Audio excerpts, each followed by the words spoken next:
All right. Well, it is another election day in the books, and here we are, Pam Cook, Jordan Miller, and time for election results. And I guess, Jordan, things are starting to come in already. We have absentee ballots that are showing up on the Stark County Board of Elections website, and we've been talking about things coming in across the state of Ohio already. Issue 1 and 2, very important to Ohioans already. Yeah, a lot of people, they're getting out to the polls. This is one of their biggest draws, right? Local elections, they're a staple in any election. But when you have a statewide ballot, the way that we're seeing it right now, that's pretty big. And issue 1, if you're looking just at the early numbers, this is absentee voting. There's 705,000 votes that have been casted. And we're looking at issue 1 right now. They have 65% of the vote. 65% of the vote. So over 450,000 yeses. And that's for issue 1. And this is, again, as we know in Stark County, the early votes that are counted are absentee only.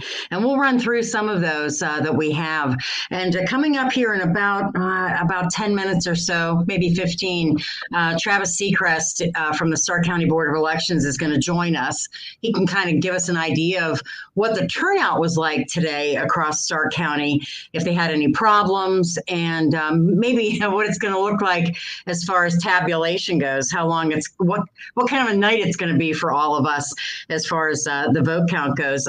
Karen Kassler, who is a State House reporter, has been for years in Columbus.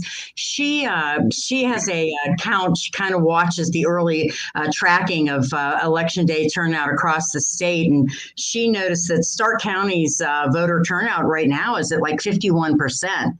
So yeah, that's pretty good. They had originally thought it was going to be at about 46, 47%. Carroll County at 47%, she has listed here. And then she has Summit County at almost 50%. So just some of the surrounding counties that she mentioned. But yeah, she put Stark County at 51%. So I thought that was pretty good considering. So I'm going to go ahead. Considering that we're looking in a non-presidential year. I think that there's been a lot of hype around it, especially with the election that we just had in August, as we had that special election. So a lot of stuff has gone into this election between mayoral races, township trustees, local levies, and of course our statewide races as well. All right. So as I look at Stark County's reporting right now, and we have, again, this is absentee votes. They put in the absentee and the walk-up votes. Right now, they're showing about 24,000 ballots cast. I'll just go quickly through some of the bigger races that people are interested in.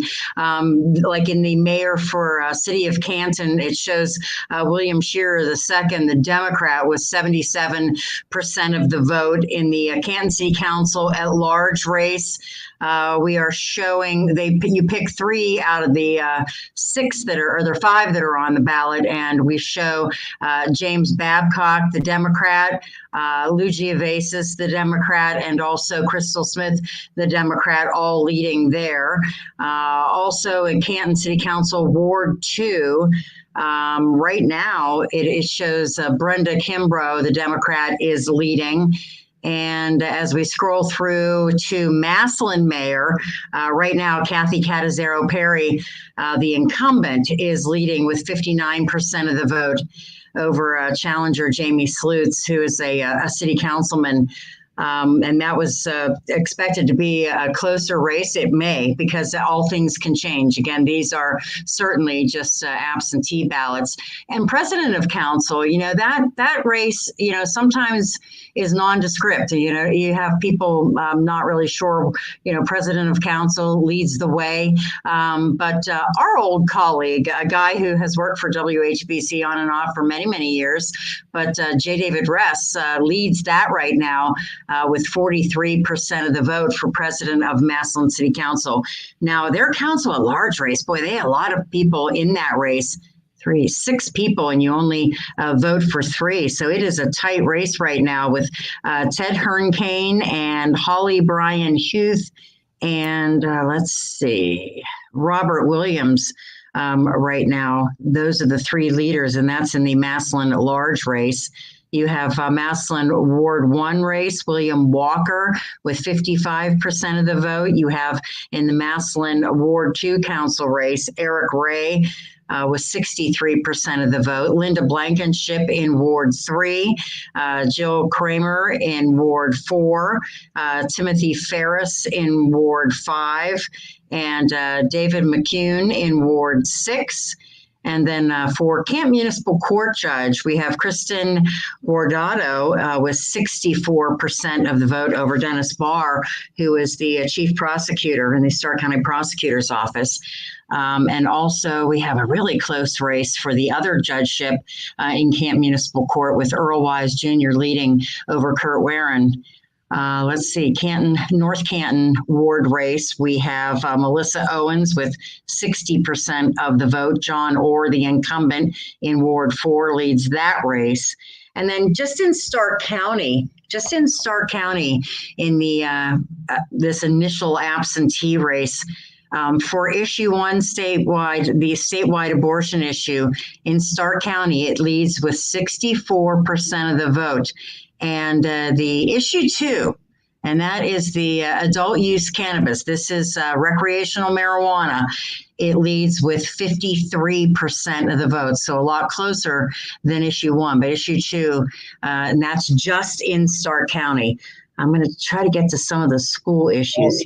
I think it's important to know, and we've seen this the last couple of years, that a lot of these absentee ballots that are coming in, they're going to lean more towards a Democratic candidate. And as I'm going through these results, you're reading them. That's exactly what the trend is right now. Right.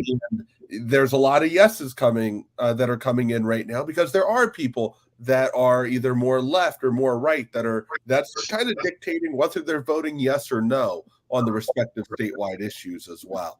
And I think as the night progresses, we're going to see a lot of these numbers even out. Yeah, and it can change completely. We saw that in the May primary with some folks who were leading early on.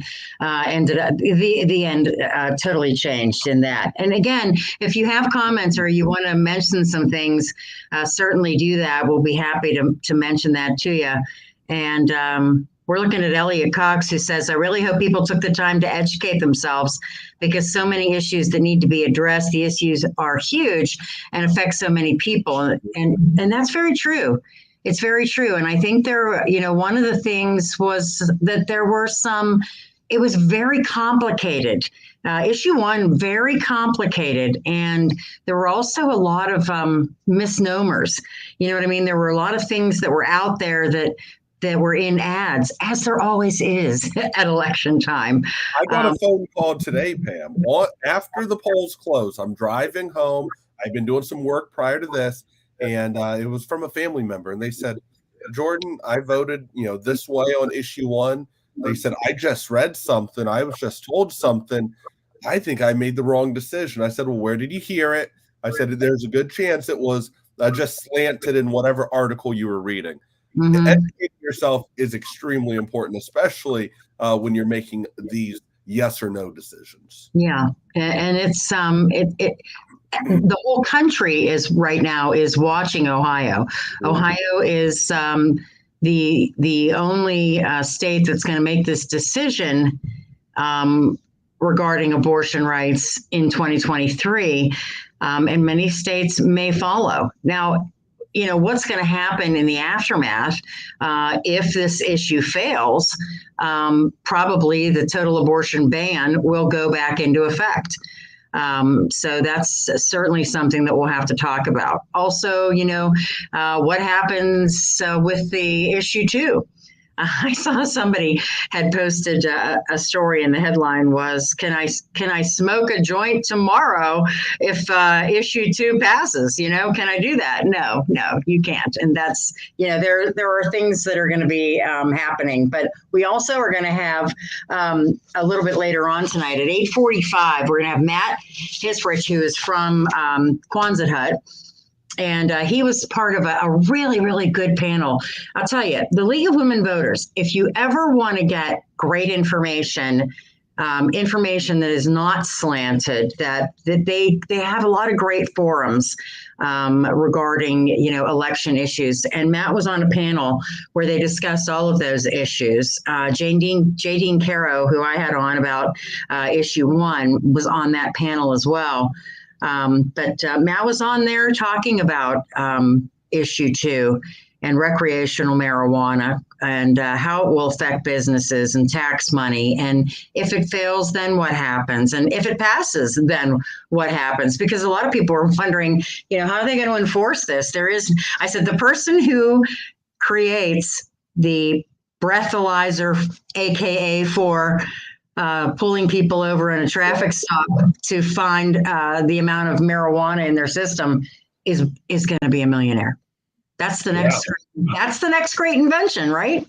Well, I asked the Stark County Sheriff's Office about this, and I on my show, they're on there every Thursday at 10:30, live and local.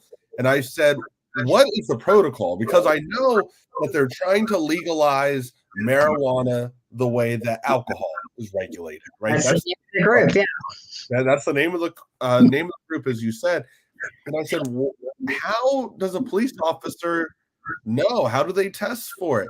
And there's obviously going to have to be some revisions. You're going to have to take a urine test. That could take days to come back. Or a blood test, yeah. Or a blood test. But even if, say somebody smokes on a Sunday night, they smoke on a Sunday night, they get pulled over Tuesday or Wednesday night. Even though they hadn't been smoking and driving, that could still show up in their blood, their urine. So those are a lot of the questions that people are wondering. It's like, hey, this is going to kind of be a gray area. Yeah, and that's what has a lot of people concerned. They may not necessarily be against it, but they're worried about the enforcement of it. And I know a lot of people that are concerned about that.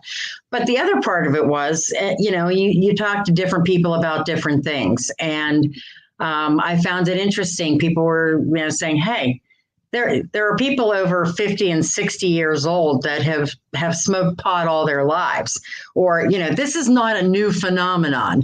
I went to Ohio University, Athens County. Come on. I remember, and I shouldn't even say this, but I'm going to say it anyway. I remember coming from the big city, of Pittsburgh and going into a dorm at OU way back in the 80s. And I'm walking my first, weekend night in college, and I'm walking down the hall with my roommate. I had no idea. I am naive as heck. And I remember somebody was pulling a trash bag down the hallway. And I'm like, what the heck is in that trash bag? And my roommate is just laughing. And she's like, Pam, I'm like, what? She's like, it's marijuana. I'm like, get the heck out of here. Are you kidding me? I thought it was their laundry or something, You're like, no. I thought, oh my gosh.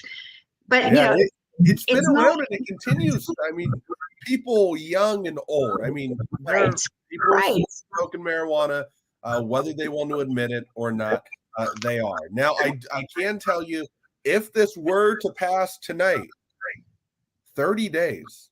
That's all it is. It's 30 days, and it goes into effect. So 30 days, and there are provisions. There are obviously provisions about what's allowed and the amounts and growing it.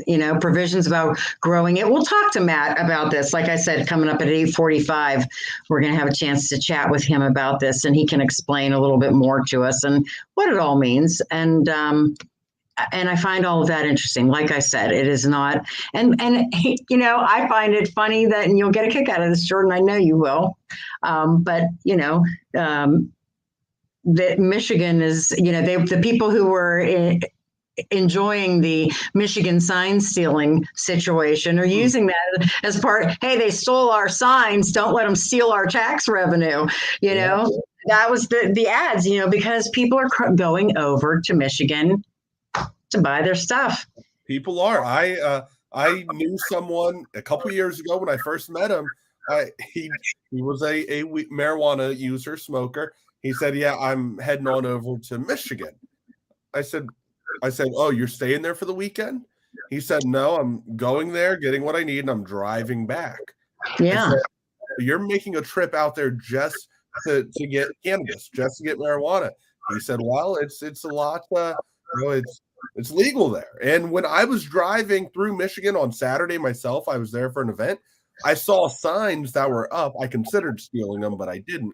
But there were some billboards that were up that read the same thing about, go to dispensary here and whatnot. All right. I know that are there results in for the mayor of Massillon? Yes, let me take a peek. I know that we're also having someone ask about Nimishillen Township, and I'm gonna check both of those results here, Jordan. Let me look this up, Phyllis. I'm gonna check. Let's see, real fast. Go ahead. You say what you were gonna say there, Jordan. I can give some Nimishillen trustee numbers. Yeah, right do that. All right. So if you're looking at Nimishillen trustee, you're voting for one here. Todd D. Bosley, he is winning that one with 296 votes. Again, this is a majority absentee numbers that are coming in right now. Mark Thomas, I see Phyllis's comment right there. He has 278 votes right now. He's in second place there. And this is early on. Again, we'll tell you this is just absentee ballots. This is like 9% of the vote that we're seeing counted. And as for Massillon mayor, we have Kathy Catazero Perry with 59% of the vote.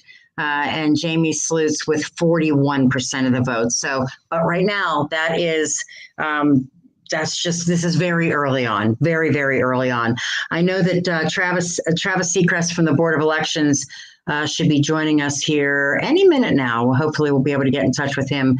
He's expecting to join us at 8:20. So we'll have a chance to chat with him and find out how things are going.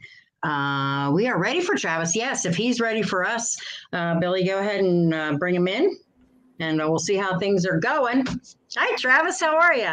Hi, Pam. Hi, Jordan. How are you guys doing? Good. We're doing well. Doing well. Are you guys busy over there at the Board of Elections? We are always busy here at the Board of Elections.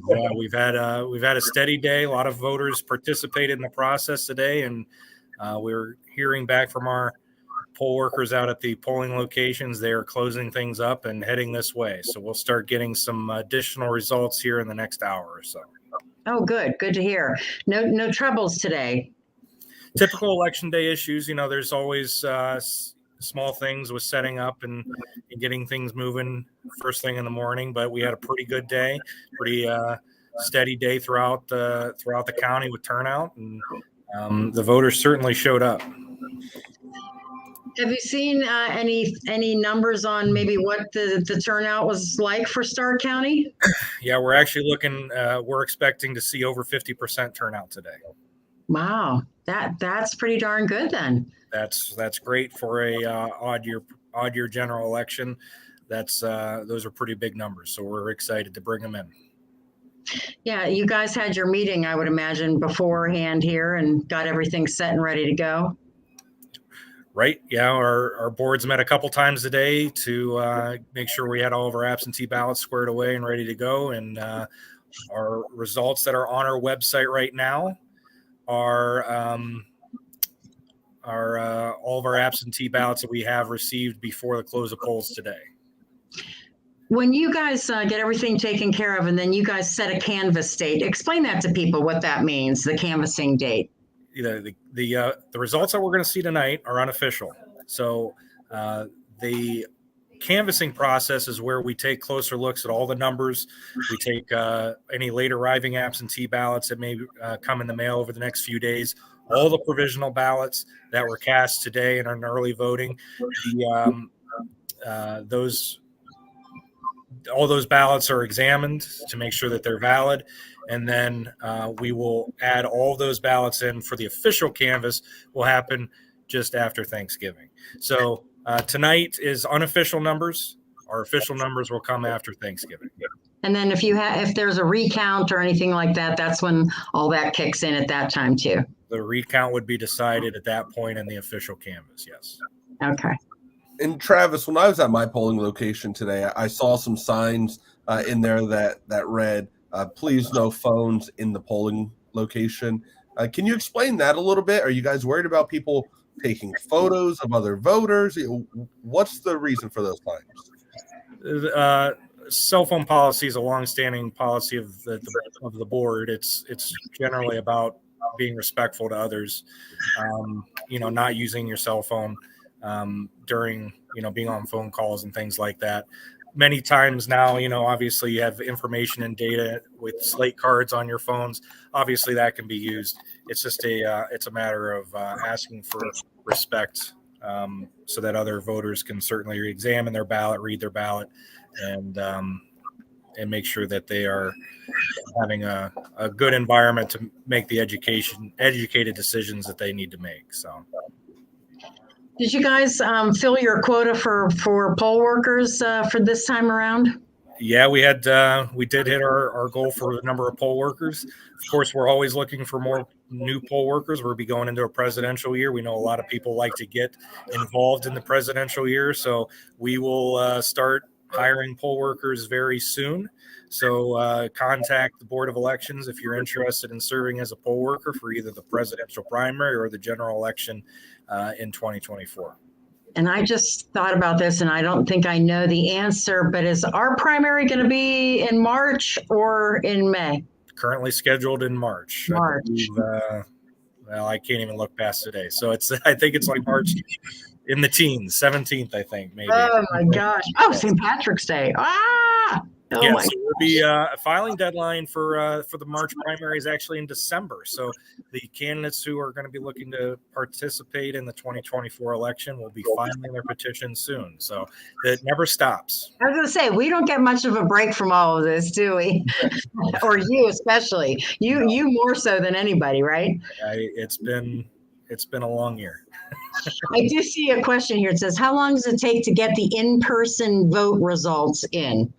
Well, it's a big county, so I mean, it's mostly a matter of drive time from polling locations. So, if you're out in Alliance, for instance, or Marlboro Township, I mean, we have to close down all the machines. We have to get them all secure. We have to get all the equipment packed up, and our poll workers literally get in cars and bipartisan teams and drive here. So, it does take a little bit of time because it is a big county. So, we'll start to see results. Like I said, we've already heard from some poll workers that they're done. They're headed this way. So we'll start getting results from the polling locations rather soon. And then obviously they just come in throughout the night. So, it is not like flipping a light switch. There's a logistical, physical element to get those results to the Board of Elections in a timely manner. So, that's what's happening right now. Polling locations across the county are being closed. Machines are being secured.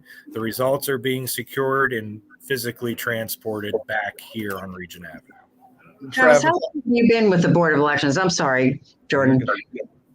How long have you been with the Board of Elections? 12 years. 12 years. Okay. I was just curious. I remember downtown when they used to pull up into next to the building and shovel them in under, and it was like, oh my gosh, look at them. There's the traffic jam. Closed roads and police would be everywhere doing traffic and logistics. And yeah, it was a mess. It was a mess. It is always a logistical exercise to get hundreds of pieces of equipment, actually thousands, if we look at it that way, thousands of pieces of equipment where they need to be in a timely manner and then back. Go ahead, Jordan. I'm sorry. I didn't mean to interrupt you. Oh, no. My question was about the absentee ballots that come in. They start to come in, and you're able to start counting those as soon as the polls close? We can scan the absentee ballots with our optical scanners within the 29 days of early voting period.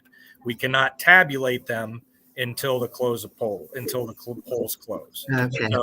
So there is we can get all the over 20,000 ballots ready to go and then tabulate them once polls close. Okay. All right.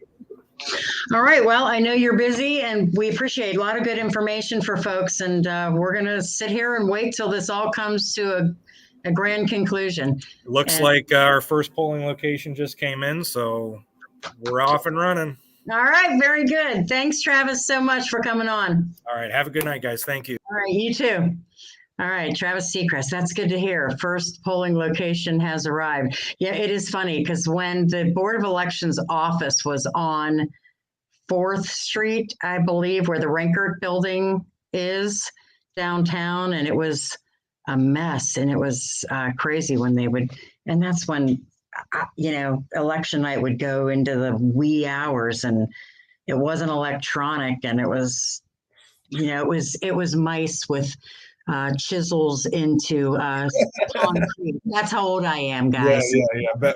Back when they didn't have wheels and you had to Flintstone your cars around. That's when you walked uphill both ways to school. Oh man! Now I will tell you, I'm looking at these statewide issues again. These are a majority absentee numbers that are coming in right now. But issue 2, that's the one to commercialize, regulate, and legalize the use of marijuana.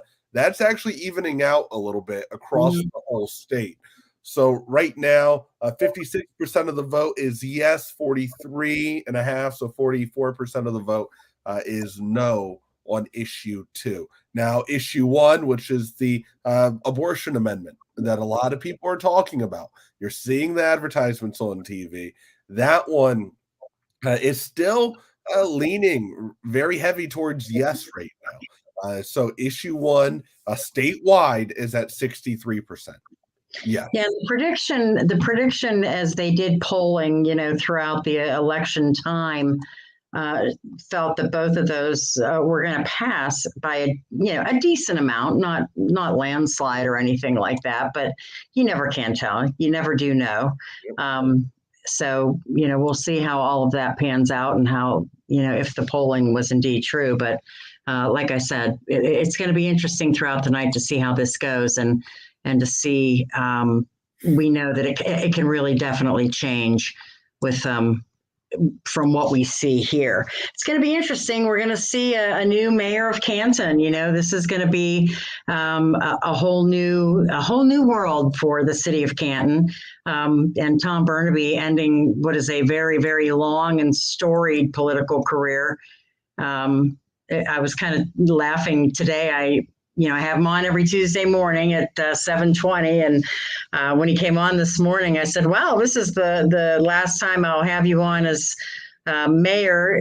Next time I'll be mentioning the mayor-elect. And he said, what will I be? I'll be the lame duck mayor. And I said, okay. And he said, I guess I'll have to quack. I said, you do whatever you want. You can do whatever you want. So it's going to be interesting to see who wins that race. And, right now we do see William Shearer II with a large lead. But again, we're still sitting here with most of this being the absentee ballots coming in.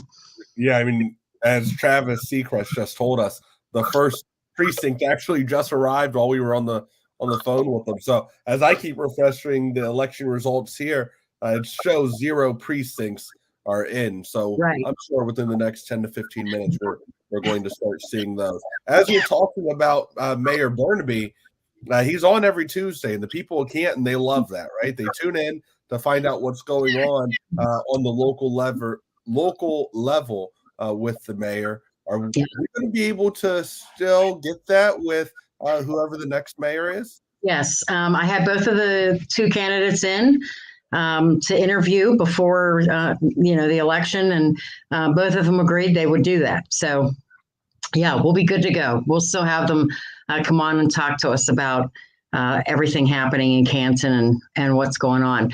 It's interesting. I was thinking about this beforehand, Jordan, because, when I started at WHBC, I was 25 years old. How old are you? I hate to make you say your age, but I'm fine. 27. So. Okay. So I started when I was 25, and my job at WHBC was to run the City Hall beat. I worked 3 to 11 did the 11 o'clock news at the time, which was our highest rated newscast, believe it or not, 11 o'clock at night. And J. David Rest was the host of a talk show that in the evenings. It's funny enough. This is when you first started. Yeah, when I first started. And I ran a city hall beat. And so and at that time, Tom Burnaby was the law director in Canton. And so he would, he was at every single city council meeting. And so if there was something that I didn't understand, I would go and ask him. And he literally taught me everything I know about government. And I would never leave City Hall without a news story. He would say, oh, you might want to go talk to so-and-so, or you might want to go down to the 7th floor, or you might want to go up to the mayor's office. And, I'd say, oh, okay, all right. And I really and truly learned so much from him. He's a very, very smart man. He's an attorney. And he's held a lot of different positions. He was a county commissioner. He was the law director. He was, did a lot of different things, and very, very smart guy. And I wish, anybody who knows him or has worked with him or for him will tell you that he is probably the hardest working man in politics that you will ever meet. He's just a grinder. And, I wish that, you and producer Billy, as I call him, Billy sees him and talks to him. I wish that you guys could have seen him, back in the day. He's just a smart guy. He's just a very, very smart guy, and really did a great job in everything that he did. He was very, very good at everything, very smart. So I'll miss having him around, on a regular basis, but yeah, he knows. He wants to make way for new people to come in, and he knows that it's time for him to do that, and give him a lot of credit for all the things that he's done. And I'd like to walk through the city with him and just have him talk about, how things have changed since back then. It's been a long time. We're talking 30 plus years ago is when you first met him. So you've really seen him in different positions over the last 3 decades. Yeah. I mean, and I remember trying to get used to saying his name because it's not spelled the way it sounds. And, it just was all those things when you're a young reporter, you're going, what? Huh? What? Yeah. So, yeah, he was. And yeah, like I said, a lot of different positions and places. But, I remember, like when he always surrounded himself with very good people. Joe Martuccio, Frank Forcioni. That's how I met Judge Frank Forcioni. He was the city prosecutor for Tom Burnaby. And Judge Forcioni became Judge Forcioni. He will tell you. Joe Martuccio, who was, worked for Tom Burnaby, and Craig Chesler, who's a Perry Township trustee and now their financial guy. He worked for Tom Burnaby. I mean, I could go down the list. There's, I think, Jason Reese, who is the law director now, or running for law director for Canton, worked for Tom Burnaby. So, yeah, there's a whole long list of people who are, it's like the coaching tree.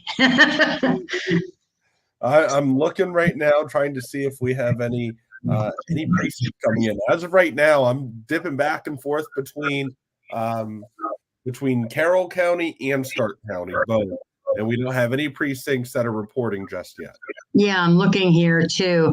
Let me see if I'll go ahead and run down some of these because it's been a bit since I read some of these, but I'm going to go ahead and read through some of these results like I did when we first came on. And what time is it? Okay, because coming up at 8:45, we are going to bring on Matt Hisrich from Quonset Hut. He was on that panel with the League of Women Voters talking about issue 2. And I want to talk to him a little bit about that, pass or fail. I want to see, what's next, pass or fail with issue 2. So we'll talk to Matt here coming up in a few. But let me run down some of these. Let's see. Okay, so in the Canton Mayor's Race, William, and again, this is 9, almost 10% of the ballots cast and no precincts in. This is just absentee ballots that have been cast, and I believe it's the walk-up votes. So As we look at this, this is in the city of Canton. In the mayor's race, we have William Shearer II with 77% of the vote. Canton City Council at large. Now, they will choose 3 out of the 5.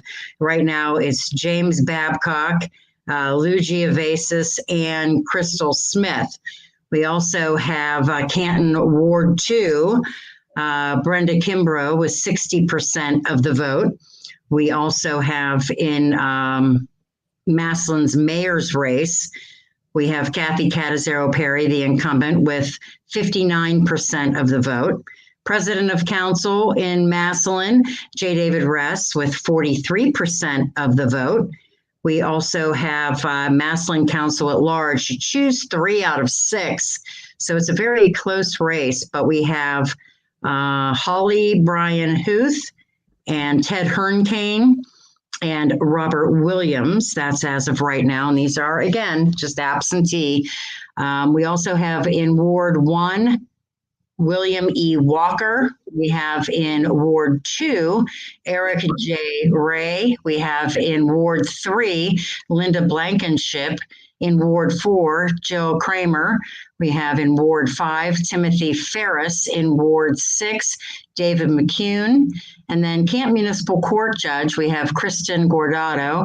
We also have in the other judgeship for Canton Municipal Court, Earl Wise Jr.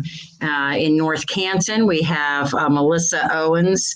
In Ward 3, we have John Orr, the incumbent, in Ward 4.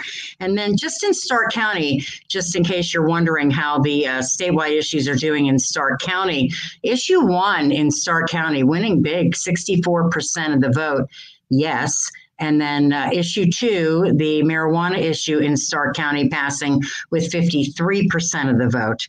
And that's kind of where it sits right now. The Perry Township Police levy is failing, 53% against. And again, this is right now just the absentee ballots. And so we'll kind of go through these. North Canton Schools, that is passing slim margin, just 51% of the vote. Lake Local Schools, that's failing right now. Louisville is failing by just a very slim margin, and the Perry Local Schools passing by a very slim margin. So that's kind of where we sit right now. Yeah, there's you just gave some of the statewide issue results from Stark County. I'm looking at Carroll County right now. I know we have some people from that area that are tuned in. Issue 1, and this is just absentee, that is losing in Carroll County right now by 54% of the vote. Okay. And issue 2 is losing by 58% of the vote in Carroll County. So quite the difference between a Stark County and Carroll County, that the counties just butt one up against another. Wow. So isn't that interesting? That's interesting. So we have Jim Michaels in our newsroom, by the way. If you are, maybe you have to hop in the car and go somewhere, you can turn the radio on. He's doing updates at the top and bottom of the hour on WHBC, and also updates on Mix 94.1 if you want to listen on the radio if you need to. I'm just sending him a little message here. He's wondering about the precincts too, because we're just waiting for the precincts to arrive at the Board of Elections. So. All right. Now you might know this. Okay, yeah, Board of Education, right? We've got people that are inquiring about that right now. So yeah. There's 2 open seats right now in Canton Local, right? If you're driving around Canton Township, Osnaburg Township, they kind of overlap. I know I drive through those areas every day. I see the signs for the last 6 weeks. I've seen them up heavily. Rick Knight, he is ahead in the Canton Local Board of Education race with 38% of the vote, almost 39%. And then Brandy Knoll is 38%. So that's a vote for 2 race right there. So we're following that closely. It's important to note that Rick Knight is the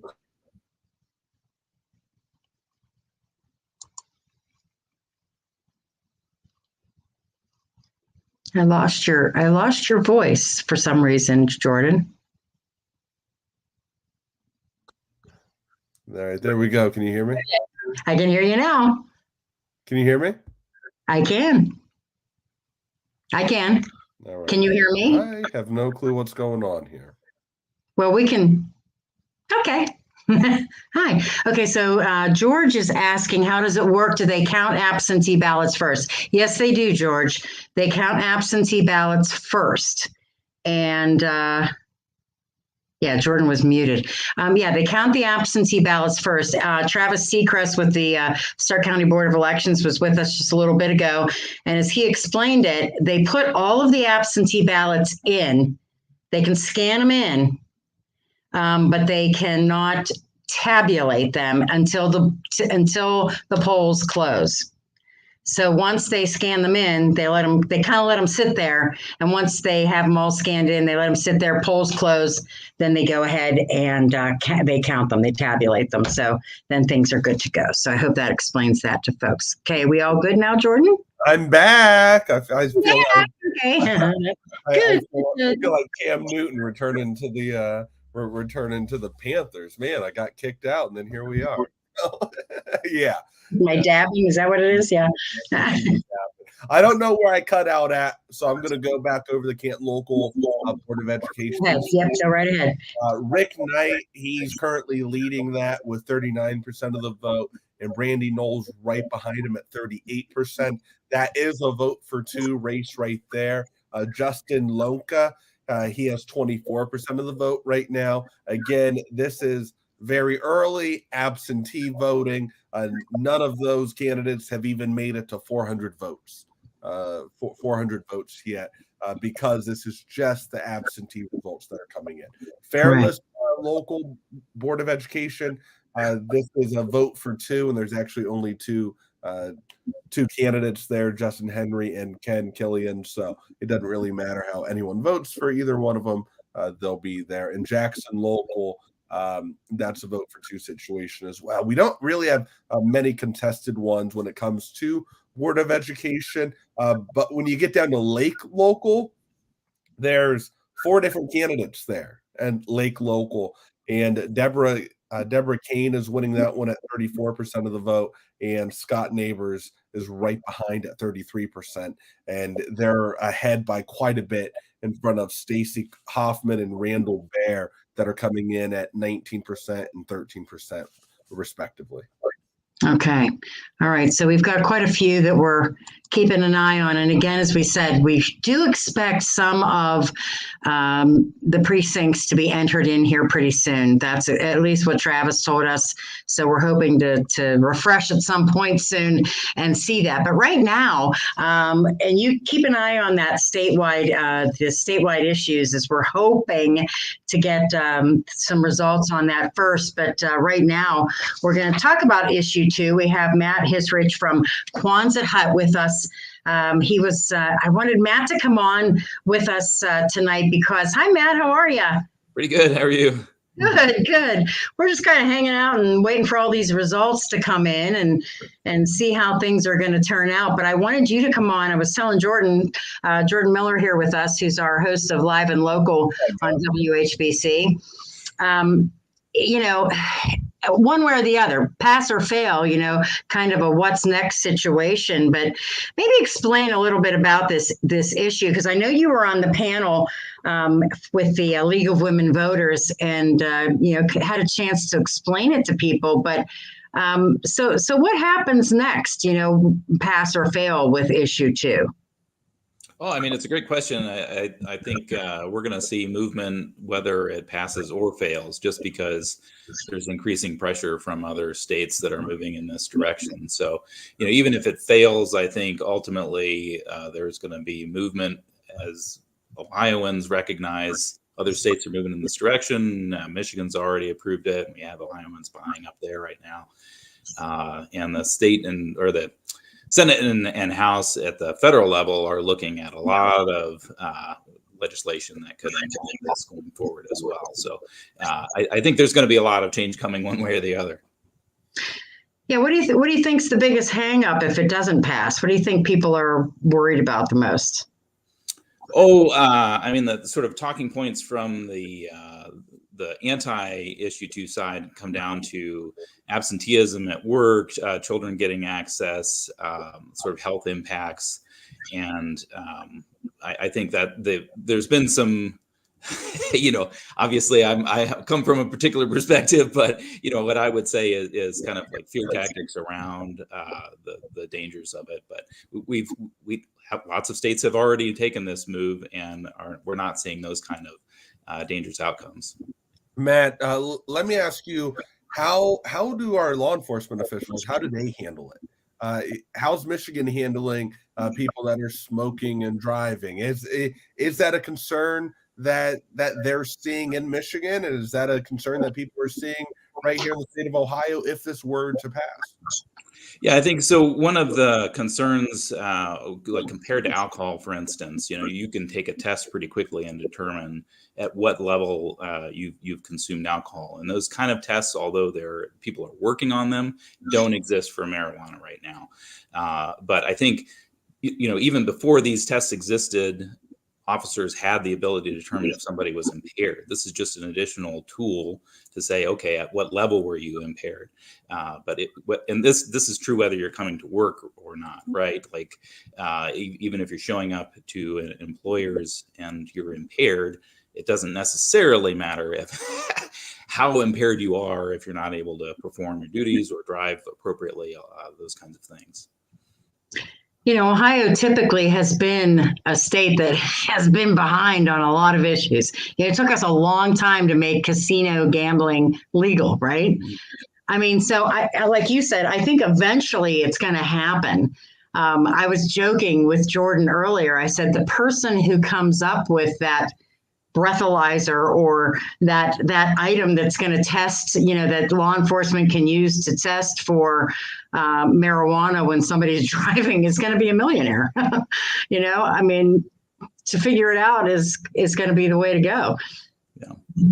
Well, and to your point about being behind on other issues in the past, I think this is a real opportunity for Ohio to step into the lead in an area that we already have industry efforts. We have agricultural efforts that are working within the existing medical marijuana framework, and to move forward even further sort of puts us in the forefront within the Midwest, along with Michigan, of saying, okay, we're going to develop this industry in ways that other states have not yet, and gives us that lead. Matt, I know that I know right now we have the medical dispensaries across the area. If issue 2 were to go into effect within 30 days, right? And December 7th is when people are allowed to possess and smoke at that point. Am I correct in saying that?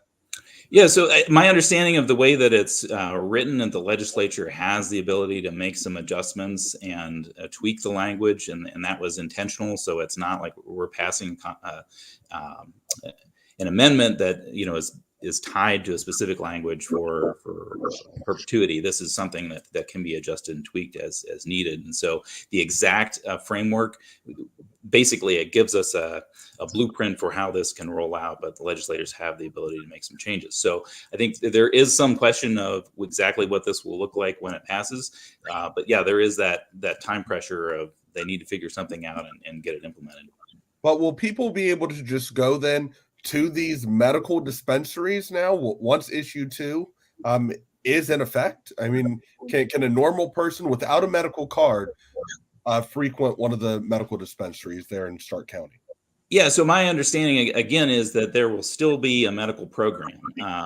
There will be recreational access, and that can be obtained at dispensaries or other separate institutions or businesses, but there will still be a medical program. And that's been interesting to me because I had sort of the assumption that the medical side would be concerned about the passage of recreational. But the feeling that I've heard from the dispensaries that we've worked with is this will be good for both the medical side and the recreational side, because there are so many people locked out of the medical side right now just because of the high costs, that when we have all the sort of this influx of new businesses into the market and new growers, all of that the costs are going to come down for everybody and make the medical side a lot more accessible as well. Yeah, and what about, as far as, even your business or any businesses and taxes and, revenue and all of those kinds of things? How does it affect the economy for the state of Ohio? Well, I think they've done some pretty significant studies that there's going to be a lot of tax revenue coming from this, as well as I mentioned, with the sort of business potential here, I think is really huge, because for so long marijuana has been viewed as this class 1 narcotic that's on the level of heroin and cocaine, when really we know it is not. But because it's been treated that way, the sort of ability to grow and test and do a lot of the stuff that we can do with other agricultural products has been hampered. And so I think there's incredible opportunity here for Ohio's economy. Yeah, Jordan and I were talking earlier, and I said, this isn't a new phenomenon. There are plenty of people over 60 who, this has been part of their life for a very long time, college days, that kind of thing. So plenty of people know how to make this part of their life, know how to do it responsibly, all of those kinds of things. So do you see this, even if it passes, do you see this being something that will take place and be put into the mainstream and be okay? Obviously you probably do, right? Well, I think to some extent the numbers that we're seeing, even sort of early poll results of issue 2 likely passing, is an indication that it has already largely gone mainstream. Yeah. And the splits, party splits or age demographic splits, it is interesting to see how many Ohioans are supportive of this, and I think that's a good, strong indicator that Ohio's ready. Well, what's the difference, Matt, between now and when we were voting on something very similar to this 6-7 years ago? It's a good question. I think part of it has been seeing other states take the step and seeing that it hasn't led to chaos in the streets, and seeing those models play out. It's a federalist model, right? We get to see experiments take place in different states, and from that experience, now we have an additional set of years to look at and say, okay, that's part of what informed the language in issue 2 was, okay, now we can see that if we set the tax rate at this level, that's really debilitating to the economy or the growth of the program. Or if we set at this level, we're really not reaping enough benefit. In terms of how we handle the criminal enforcement, all those kinds of things, we really learned a lot that has allowed us to say, okay, we can do this and do it effectively without having any harm to the state. So I think that's been a big part of it. Does it change the way you market your business at all? That's a good question. I think, I'm not anticipating sort of immediate shifts in how Quonset does its business or who our customer base is. I think, we have a good relationship with the medical dispensaries in the area. And part of that is recognizing that we primarily serve the recreational side of the market and they serve the medical side. But the reality is, under the existing program, a lot of people are priced out of the medical program. Yeah. So they come to us, which, we're really not qualified to give guidance on medical relief, right? But they're finding things that work for them, but they don't have the kind of oversight and guidance that they would in a sort of medical supervised way. And so I think we've seen a ton of new products into the market as companies are trying to find different products that fall outside of the medical side of it. But I think there's an opportunity here for our recreational side to grow and the medical side to grow and serve customers better. Well, I would imagine if anybody had any questions, they could stop in and see you at Quonset Hut, and you'd be more than happy to talk to them, right? Absolutely. Yeah, for sure.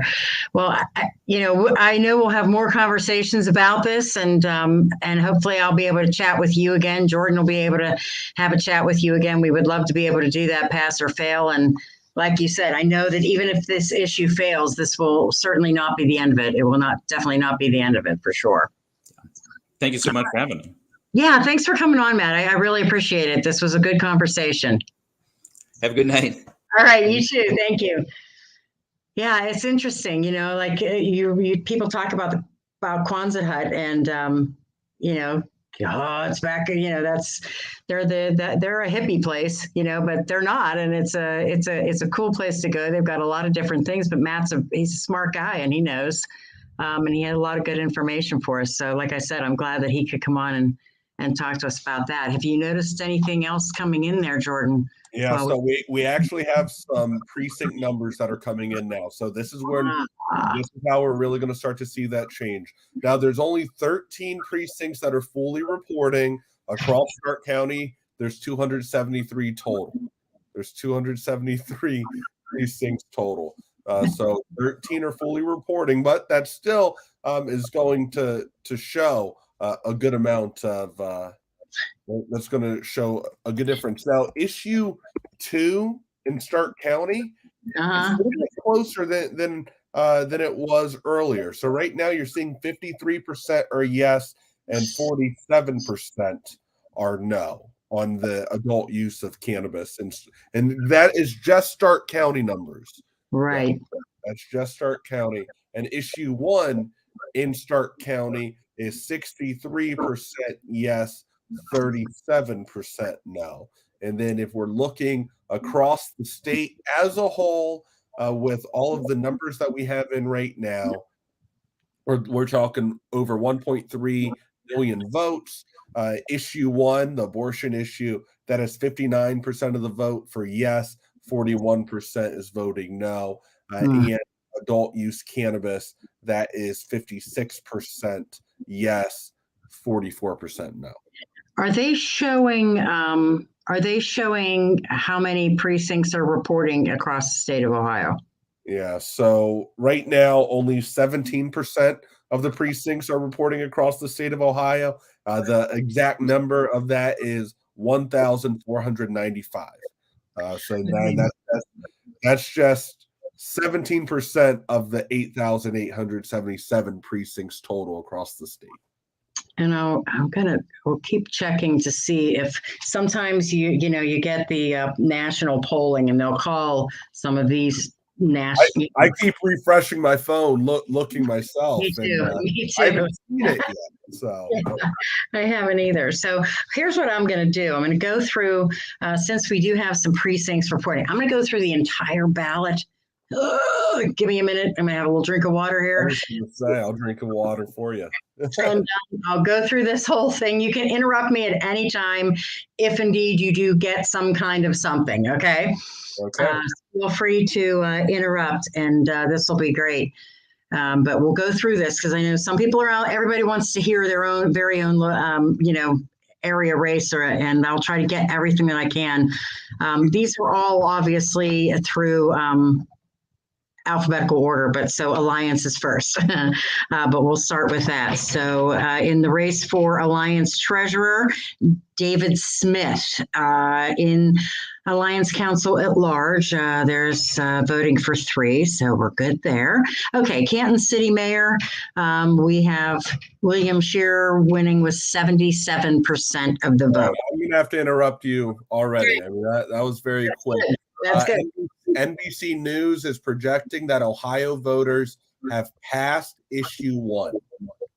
All right, there you go. I knew it would come early, and I knew it would come through a national news source. So what that means, ladies and gentlemen, is that abortion rights are being put into the Ohio Constitution.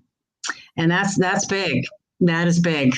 Yeah, and that is huge. I know a lot of people were very undecided until they made educated decisions for themselves regarding issue 1.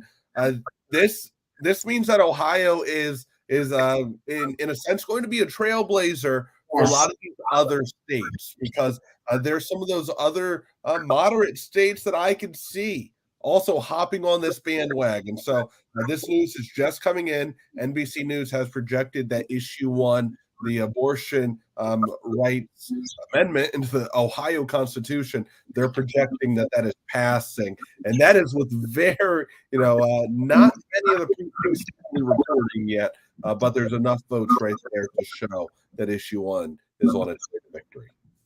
Okay, so yeah, we're getting a lot of national news agencies, New York Times calling it for issue 1, passing for Ohio. As Jordan mentioned, NBC News, I'm sure all of the major networks are going to call it. So issue 1 passing in the state of Ohio, meaning that abortion rights will become a part of Ohio's Constitution. And again, that'll be up for discussion, and I am sure discussion for a very long time, but that's what we'll be talking about here in the coming days. All right, I'll get to the local issues and races again for you here. And right now we're at 13 precincts reporting. It's 4.8% of the vote in Stark County. So that's where we stand. And it is quite a few of precincts left to report. So that's kind of where we stand right now, just so you know. But we have, as I mentioned, William Scheer, a large lead in the mayor's race in Canton. And I can always check to see for the city of Canton, there's only 2 out of 48 precincts in Canton reporting. So this is still a low number in Canton. I can kind of keep an eye on that for you. So I'll get down to the ward races in Canton. We had a ward race, Ward 2. Brenda Kimbrough is really leading that with 60% of the vote, but still the precincts have not reported. That's just the early vote and the absentee voting for that ward race in Canton. Now, for mayor of Massillon, none of the precincts in Massillon have reported. This is still just the early votes for absentee, and Mayor Kathy Catazero Perry still has the lead there. J. David Rest still has the lead for president of council. John Ferrero has the lead for auditor of Massillon. Also, law director, council at large. We also still have Holly Bryan Huth. We have Ted Hernkane and Robert Williams. Now, this is without any precincts in Massillon reporting yet. William Walker in Massillon Ward 1. We also have Eric Ray in Massillon Ward 2. We have Linda Blankenship in Ward 3. Joe Kramer in Ward 4. We have Timothy Ferris in Ward 5. And we have David McCune in Ward 6. Now, Canton Municipal Court Judge, this is 13 of 142 precincts reporting those that are voting for Canton Municipal Court Judge. And Kristen Boarda is winning with 61% of the vote. And for the other judgeship, it's almost a dead heat. We have Earl Wise Jr. leading by just a small margin over Kurt Warren. Massillon Municipal Court Clerk, Johnny Meyer, the incumbent, is leading John Packley. Canal Fulton Mayor, Joe Schultz, 67% of the vote in that one. And let's see what we have here. Council at large, those are all. And we have North Canton Ward 3. Melissa Owens is leading in that one by quite a big margin. North Canton Ward 4, incumbent John Orr. Beach City Mayor, we have Mary Beth Yoder. We also have Beach City Council. The 2 in the lead are Kelly Turney and Trevor Himes. We also have, East Canton Mayor, David Spencer. We have East Sparta Mayor, Sasha Stashik. And we have East Sparta Council, Scott Muir. And then we have a dead heat for Jenna Hessidence and Carl Rausch. That is they're tied. They're absolutely tied. I want to answer real quick. I want to answer Jenny Miller's question here. She said, how can issue 1 be called when all precincts aren't even within the county?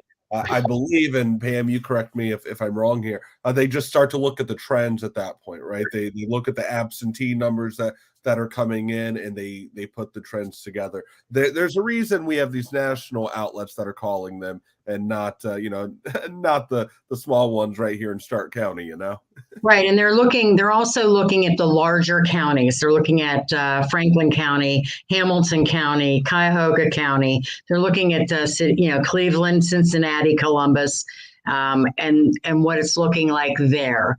And that's how they track it. They end up tracking what those precincts are saying. I don't know the exact mathematical way that they do it, but that is how they do it. Yeah, I get it. I get it. Sometimes you want to go, wait, we're not done, but yeah, there is a mathematical formula to it, and that's how they do it. It's kind of crazy. Yeah. But and this is one of those things that's going to be talked about for a very long time. The fact that Ohio's the first state to put this in their constitution after Roe v. Wade was overturned last year. Now, what are people's March and May elections going to look like? What are their November elections going to look like next year? And how many states are going to jump on board putting something similar to issue 1 on their ballot in 2024?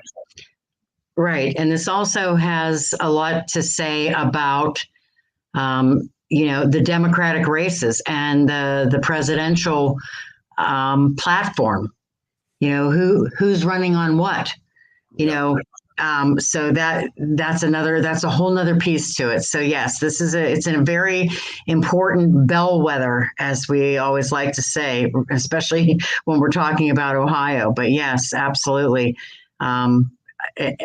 Many people across the country watching what Ohio did tonight. And I'll be very interested to see what some of the national folks are writing about when it comes to tomorrow, what the reaction is across the country. That'll be very, very interesting tomorrow to see. Yeah, I know tomorrow I'll be talking about it on Live and Local from 10 a.m. to noon. Pam, I'm sure you'll have updates throughout your program as well on Canton's Morning News. And a lot of people, they're going to be calling in, giving their opinions on it, and whether they believe issue 1 deserve to have passed or not. But the people's voice was heard. The majority, as of right now, it looks as though a majority of the people have voted for issue 1. And in Stark County, it's leading by a large margin. So it's, there are many times when, if you have people call into your show, Jordan, I've heard people, talk. I've had emails come to me that people say, opinions expressed on Jordan's show are not the opinions of Stark County voters. There are a lot of Republicans in Stark County, and I understand. I always say, yes, I understand that. But everybody has a different opinion. Everybody has their own opinion that, well, in this case, the majority opinion in Stark County apparently is different from what may be expressed by, say, a far right voter. Yeah, I mean, they're because the numbers don't lie. I believe in fair elections, and when you look at the numbers that are coming in right now, a majority in Stark County, they're amongst the yes. Now, I will say Stark County is a very strange county because of how big it is. You have a more Democratic cities and areas, but you could drive 15 minutes the other direction, and it's going to be more Republican. Oh, yeah, absolutely. 100%.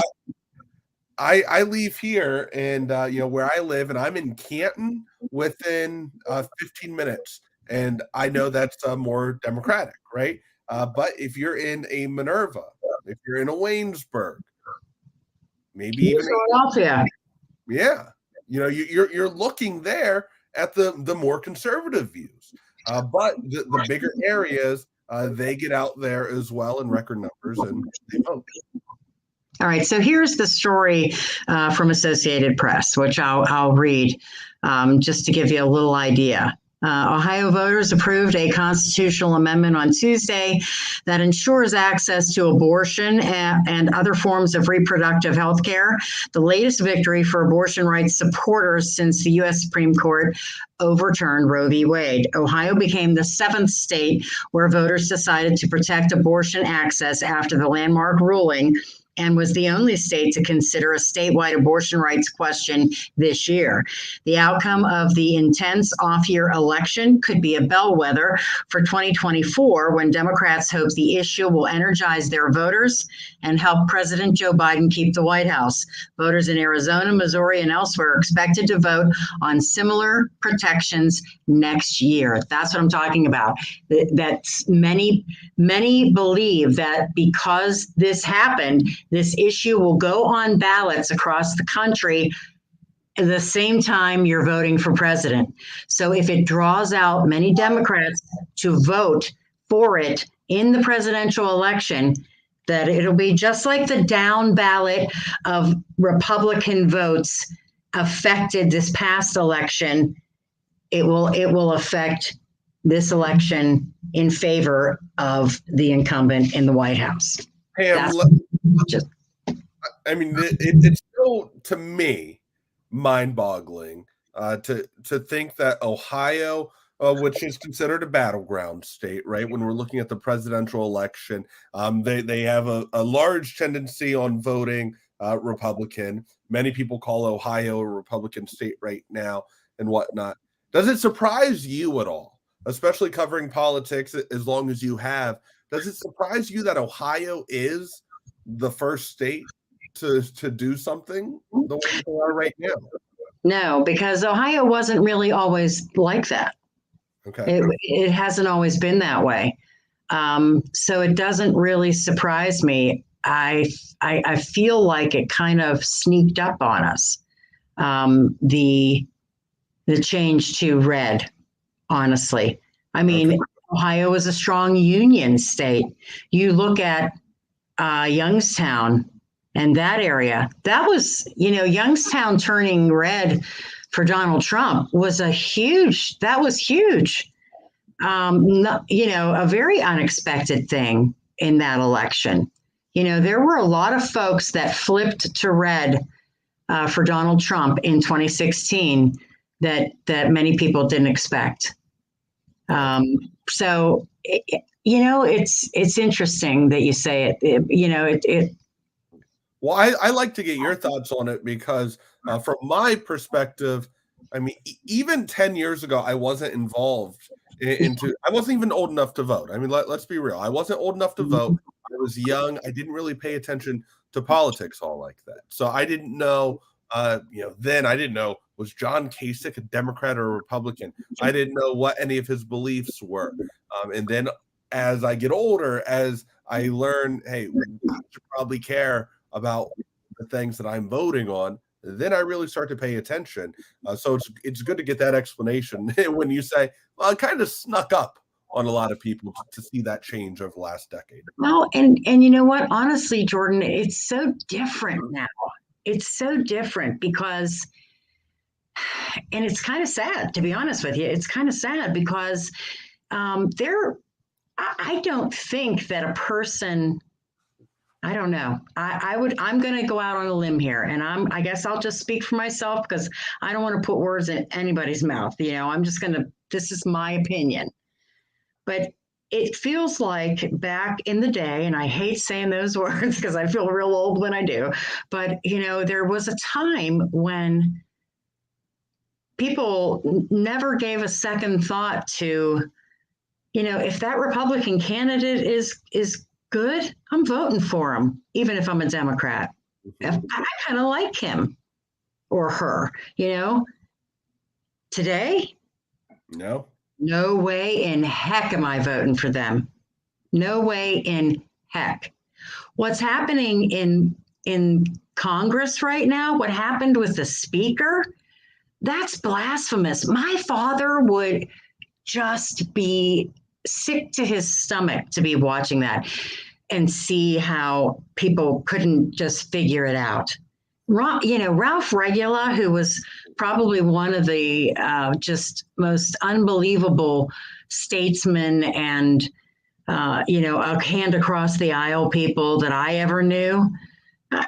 People didn't always agree with his policies or what he wanted to do, but they knew that he was going to at least reach across the aisle. He was going to be civil. He was going to be likable. That just doesn't happen anymore. And I have that conversation, and I've talked to Commissioner Richard Regula about it. And I'm like, why is it that people come out with this hatred towards someone that is in the other party? People can't just accept one another. I want to vote for the best person on the ballot, whether that person identifies as a Democrat, identifies as a Republican. To me, that shouldn't matter. But we do live in a society right now where there are people out there that will tell you, I'm voting a straight blue ticket. I'm voting a straight red ticket. And to me, that's not fair to anyone, because when you have that, you don't have people that are educating themselves anymore. You don't have people that care. They don't even care about what's on the ballot. They're going to vote for whoever the Democrat is or whoever the Republican is. And I'll say this, because it doesn't mean that there wasn't party loyalty. It doesn't mean that there weren't, I'm at the party convention and I'm party loyal.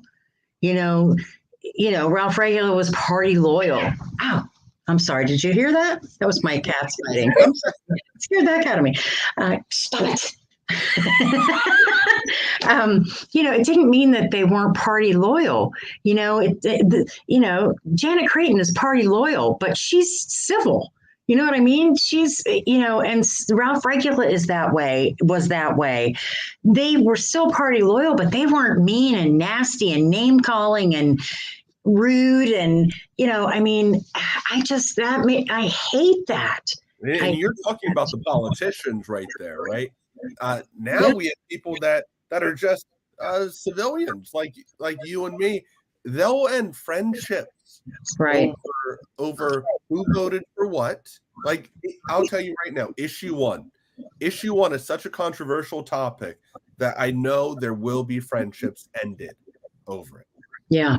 If somebody that voted no on it finds out that their friend who voted yes on it, it can very well start an argument that leads to a friendship being exonerated or being ended because people can't respect other people's beliefs.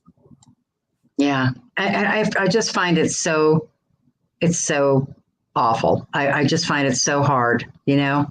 It's a bad situation, and I just feel like it came about in the last. I'm sorry, it did come about in the last 8 years. Yeah. It just did. And I hate the feeling. I hate the way things are. I hate the way it's progressed. I hate the nastiness. I hate the name calling. That's what I hate the most. But anyway, we digress. I believe we have some more precincts reporting in Stark County, so we can try and get to that. Yeah, we do. 25% of the precincts reporting right now. I'm going to try and get a quick look here at some of the bigger races that we were looking at. I have to do it to you once again. Go ahead. The last time you started to read down the ballot. See, it's magic. I do it on purpose. NBC News, they are projecting that issue 2 is going to pass in the state of Ohio. So no kidding. That's the legalization of recreational use of marijuana. Wowza. Okay. Yeah. There you go. So I got a few notifications. NBC News, they are projecting that right now as we speak. So I think it's important to note this, Pam. 30 days from today in the state of Ohio, 30 days from today, December 7th, recreational use of marijuana is going to be legal. Wow. That's That's something that wasn't fathomable even if we're looking 6 years ago. And it goes to show the importance of seeing the success of this in Colorado, in our neighbor state of Michigan. That it just goes to show with them having their success over the last 5 to 10 years, how it impacted Ohio voters, because Ohio voters, they said, you know what, we want that here. Yeah. Yeah.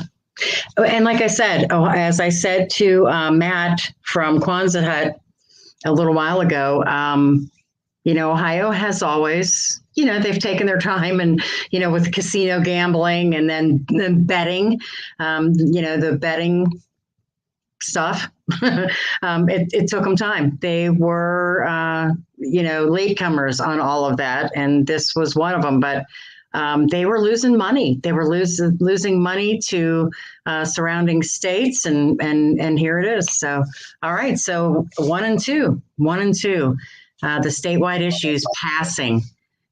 So we'll get that out on social media for everyone to see on our accounts, and I'm sure Jim Michaels is reporting that, of course, on WHBC radio as well. And there you go. Yeah. I mean, Ohio is the 24th state. So I think it's easy to say that Ohio was behind, when it came to this.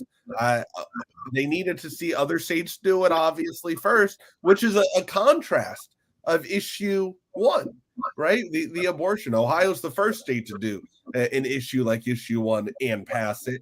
But on the flip side, when it comes to abortion, the legalization of marijuana, Ohio, it took 23 other states to get there before them.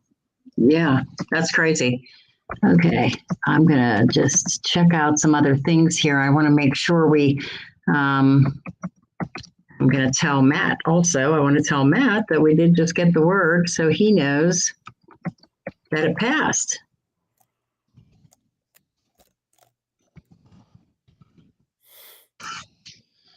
So that's and that is, good for the economy and good for a lot of things. We'll see how I would get the sheriff on the show and say, hey, so what are you going to do in 30 days? What are you going to do? Sheriff, if you're watching or listening, come jump on with us right now and tell us. We really would like to find out what's going to happen there. Okay, let me get back to some of these other results now. Now that we've got the 2 big results behind us, correct? Yeah, it was pretty exciting to get that news and get it out there. A lot of people have been waiting, and I know there's a lot of mixed feelings on both sides of the aisle when it comes to this. I think the most emotion, though, Pam, is going to be on issue 1, where we are talking about abortion there, right? Yeah. People were hitting the streets last summer when Roe v. Wade was overturned. In this year, people have continued to voice their opinions on it. You don't see protests for marijuana, right? And I'll tell you why.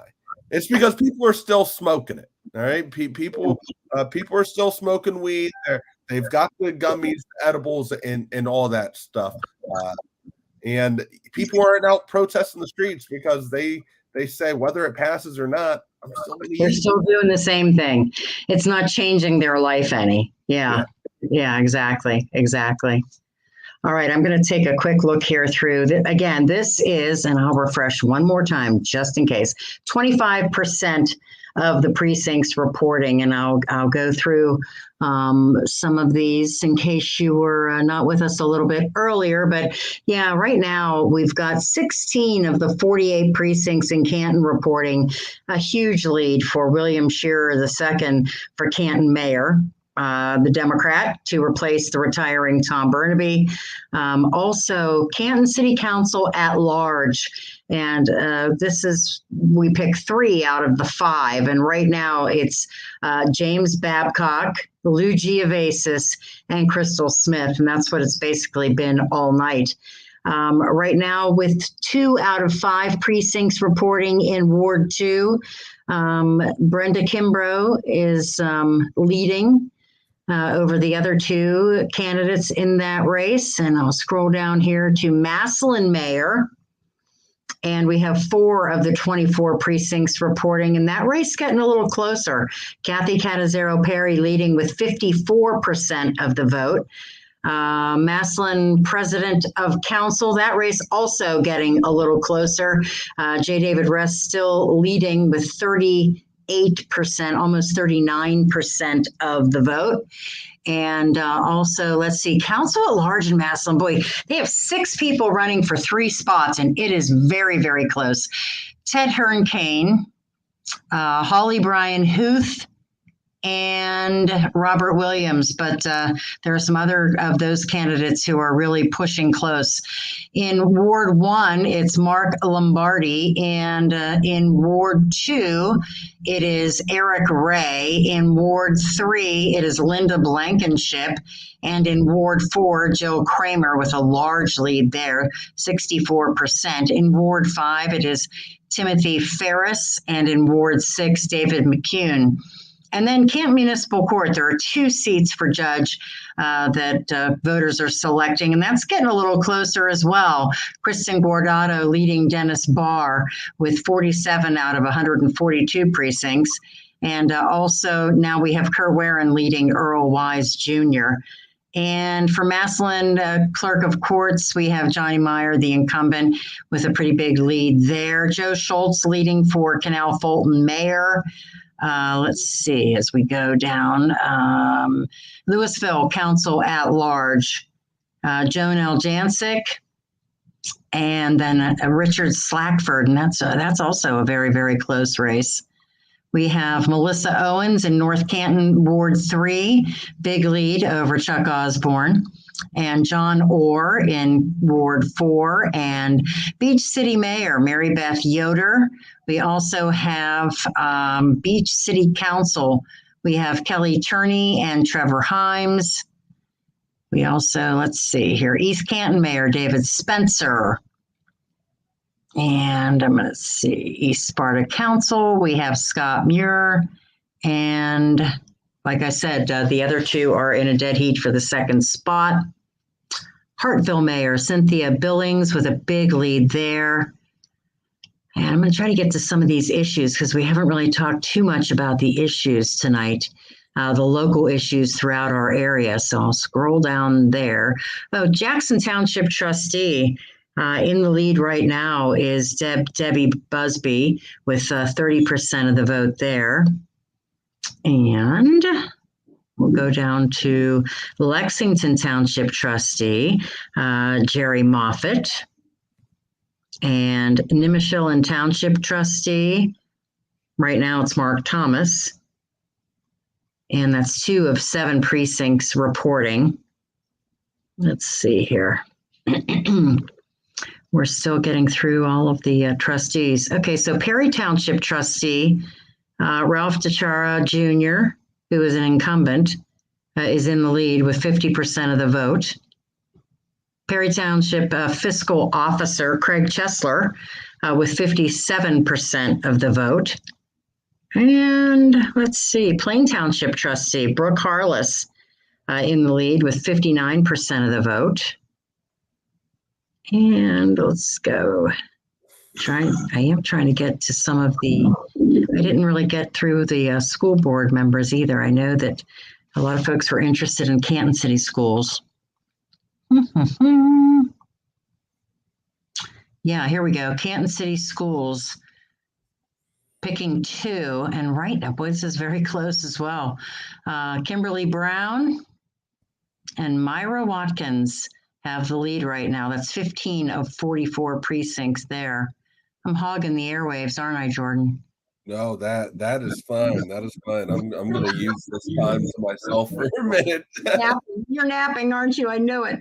I'm going to try to get down here to these issues. It's like there's so many other ones. Okay, so the abortion issue won in Stark County. 58% voted yes. That was my point here, that 58% voted yes. So by a pretty big margin, and that's just right as of right now. And issue 2, 53% voted yes. And in case you're just joining us, both of those have passed statewide. Okay, so the Lake Township Road District tax levy is passing 69%. Those are all local options. Pike Township Road District passing 59%. Osnaburg Township Roads. Is that you, Jordan? Are you Osnaburg Township? No, maybe 53%. Let's see. Nimishillen Township Roads passing 60%. Fire in Nimishillen Township, 64% passing. Lawrence Township Road District passing 69%. Lawrence Township Road additional. The replacement is passing, the additional is not. The Lawrence Township Fire replacement passing. Lawrence Township Fire replacement, the second one is passing. The Lawrence Township Police District is passing. Plain Township Road is passing. Let's see the local options. The Perry Township Police, right now it is losing by just 2 votes, but only 5 of the 20 precincts have reported. All right, Pam, I had to take a break to go fill up my water here. That's but all right. I did ask you or hear you ask if I was Osnaburg Township. So I live in this very weird township, right? I am Osnaburg Township, but I'm also Minerva local. So it's okay. When I'm at the ballot today in East Canton at the Folks Community Center, where I ran into some of our listeners today, so I do appreciate you tuning in. I'm voting on stuff Osnaburg related, and I'm voting on the school board members for Minerva local. Okay. And I'm like, well, that's kind of weird, just because we really overlap. I believe my house is the last house within the Minerva local school district, but I live in Osnaburg Township, so it is definitely very weird to me. But I vote for what I need. When I lived in Magnolia, well, that was my mailing address. I was like in that Bermuda Triangle of Carroll, Tuscarawas, and Stark County. Because Sandy Valley is a Stark County school district, believe it, because the school is right there. It's a Stark County school district, but it's Tuscarawas County, and if you throw a rock, you don't even have to throw it. You can just like toss it a little bit. You're in Carroll County. Yeah, exactly. And I was actually in Sandy Township. I wasn't in the village of Magnolia. So yeah, it's crazy. I know the feeling. All right, let me just check real fast here for Jackson local schools. That levy is passing by a large margin. Massillon City Schools, that tax levy is passing by a large margin. North Canton City Schools is passing right now just by a couple of hundred votes. Lake local schools, that is going down right now by a fairly large margin, but it's only 3 of 18 precincts. Louisville City Schools, that's passing right now. Perry local schools, that is passing. And let's see, I think that kind of is it for right now. Just going through, there's a lot of local options. There's a lot of local options on the ballot this time around. I'm going to go back up to the top because I just want to see with, I'm going to refresh and it's going to say 50%. No, it didn't. I couldn't be. I know you're following Stark County. I've been refreshing Carroll County, and they've been at 18% reporting for the last hour. So, yeah. Carroll County is even more rural, obviously. And so I bet it takes them even longer to get everybody to bring the ballots in. You know what I mean? So, yeah. Oh, my gosh. See, I wasn't, when you got up and left, obviously my screen was not looking at you. So I didn't even know you left. Yeah. I'm fighting a little cold here. So I wanted to use my on-air etiquette and not blow my nose in front of all of our viewers and you. So very nice, very kind of you, very kind of you. Gosh, I don't even. It's 9:30. Okay, well, we're getting there. I'm sure sooner or later we are going to get there to get another update. It'll once it gets to a certain point, it really does come fast and furious. Yes. Yeah. I am going to say that I know you just took your break, but I would say, and Billy, you got the toothpicks in your eyes? We were kidding about how we put toothpicks in our eyeballs and be able to keep them up tonight. I was telling my wife, Michaela, we were talking earlier, and I said, yeah, we got to do this thing. She said, how long is it going to go? I said, a few hours. And she said, you start at 8? I said, yeah.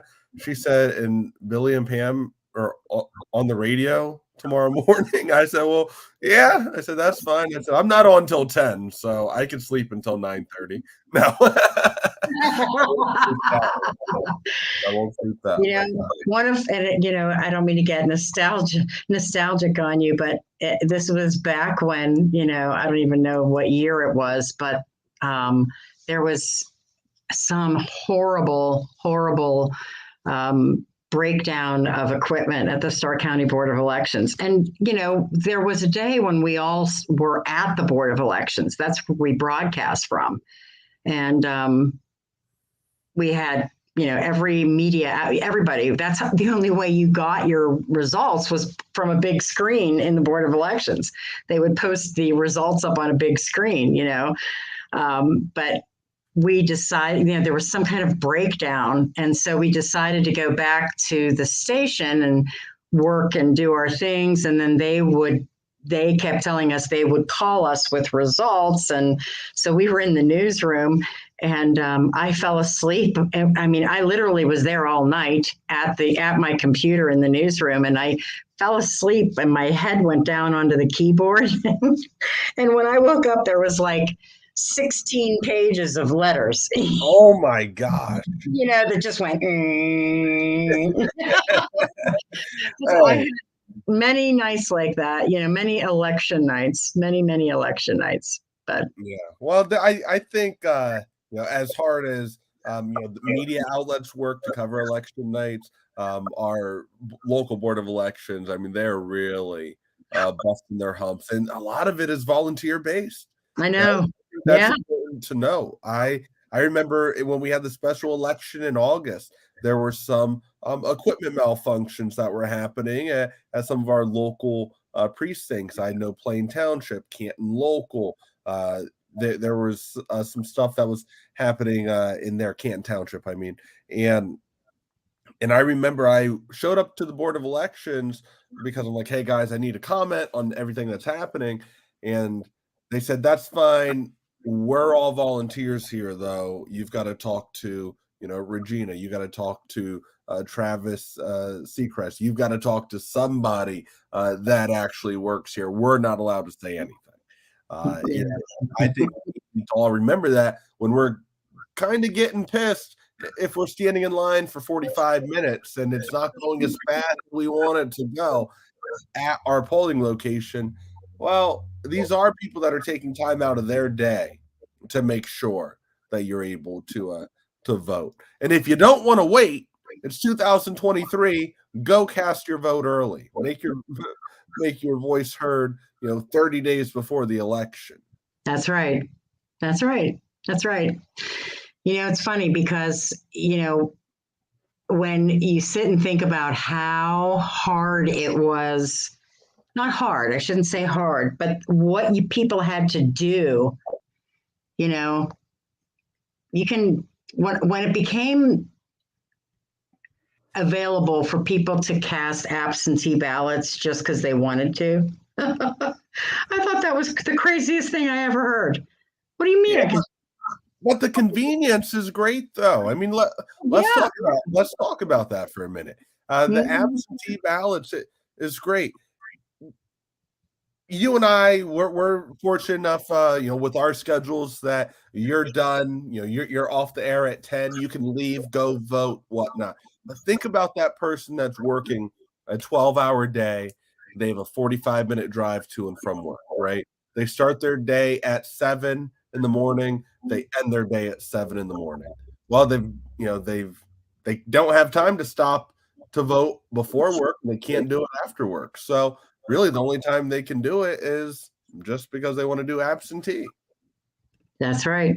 And I think it's a good thing, because there are many times people want to sit down and take their time in their house and read, especially like this ballot, issue 1 and issue 2. They don't want to be standing there and feel pressured, at a polling place. I don't know, and I know there are a lot of things that, you can't do it by computer because it's not safe and it could be hacked way too easy, and you don't want to put that kind of thing. But it's an easy way to do it. It is a good way to be able to do it that way. When I was at, if you have any questions or comments, or you want to join in on the conversation with us, please do. We'd love to chat with you tonight while we're waiting for these results to come in. Yeah, and if you're watching this, leave a comment. Let us know, what are your thoughts on issue 1 passing? What are your thoughts on issue 2 passing? Do you believe that Ohio voters made a mistake in passing either of those? Let us know by leaving a comment. I'd like to get your thoughts on it, because I know this is going to be my topic of the show tomorrow. If you want to tune in 10 to noon on 1480 WHBC, it's what we're going to be talking about. And I can tell you right now, Pam, we have statements from Ohio politicians coming in right now that are issuing their beliefs on this. And Amelia Sykes, she said that Ohioans reaffirmed the belief, this is a quote, Ohioans reaffirmed the belief that women should have the right to make their own personal medical decisions without political or government interference. The issue on election was about freedom to control your own body. Extreme politicians here in Ohio tried to take that freedom away by passing one of the most restrictive abortion bans in the country. But voters protected reproductive rights, protected access to birth control, and protected fertility treatment and miscarriage care. There you go. So that is from U.S. Rep. Amelia Sykes. Okay, this is what we're going to be hearing about. And like I said, as I read that story from the Associated Press, certainly explains why this was so important. This was a very, very important thing, not only to some folks in the state of Ohio, but because officially protecting reproductive rights and putting it in the state constitution, but also sending a message, and many Democrats believing that they are setting forth a good path and a good base for the presidential election as well. So I'm reading through some of our social media comments that people are leaving us. And Okay. Jenny Miller, she said, what do you think on any issue? The odds are that issues are passing or failing due to ignorance, meaning some people just don't know what the heck they're voting on, or they are a little confused at the verbiage and the wording. That's a great question that she's asking there. I do believe this just reiterates the point of, if you're going to vote, educate yourself on what you're voting on. Educate yourself. And there's different ways to educate yourself. And I believe the best thing to do is read the ballot language first. And I'm going to say something about that with these two issues, though. These two issues, I don't buy the ignorance thing. These are, I know that they are very complicated, but we know what they do. Mm-hmm. They do two very simple things. They make marijuana recreationally legal, and they put abortion rights into our Constitution. It's that simple. I mean, I don't buy that it was because of ignorance. I mean, maybe you're going to say it's because of ignorance that it goes too far. because I know that those who were against the abortion kind of took the advertising to that direction at the end there. Saying, oh, it's, you may be in favor of abortion rights, but this goes too far, so maybe that's what, she means. But I think, if you're voting for abortion rights, you're voting for abortion rights, Yeah. I'm just throwing that out there. I mean, it is very simple in something such as this, right? Now, when we're talking about an issue such as issue 1 that we were just voting on in August in that special election, that one was a confusing one to me, right? That one took a lot of explaining, a lot of research to figure out. And if that would have passed in August, this would have passed tonight. Yeah. Oh, absolutely. That's right. Look at it. Look what the percentage is. 100% correct. That's a very good point, Jordan. It's a very good point. That was a huge result in August. A huge result.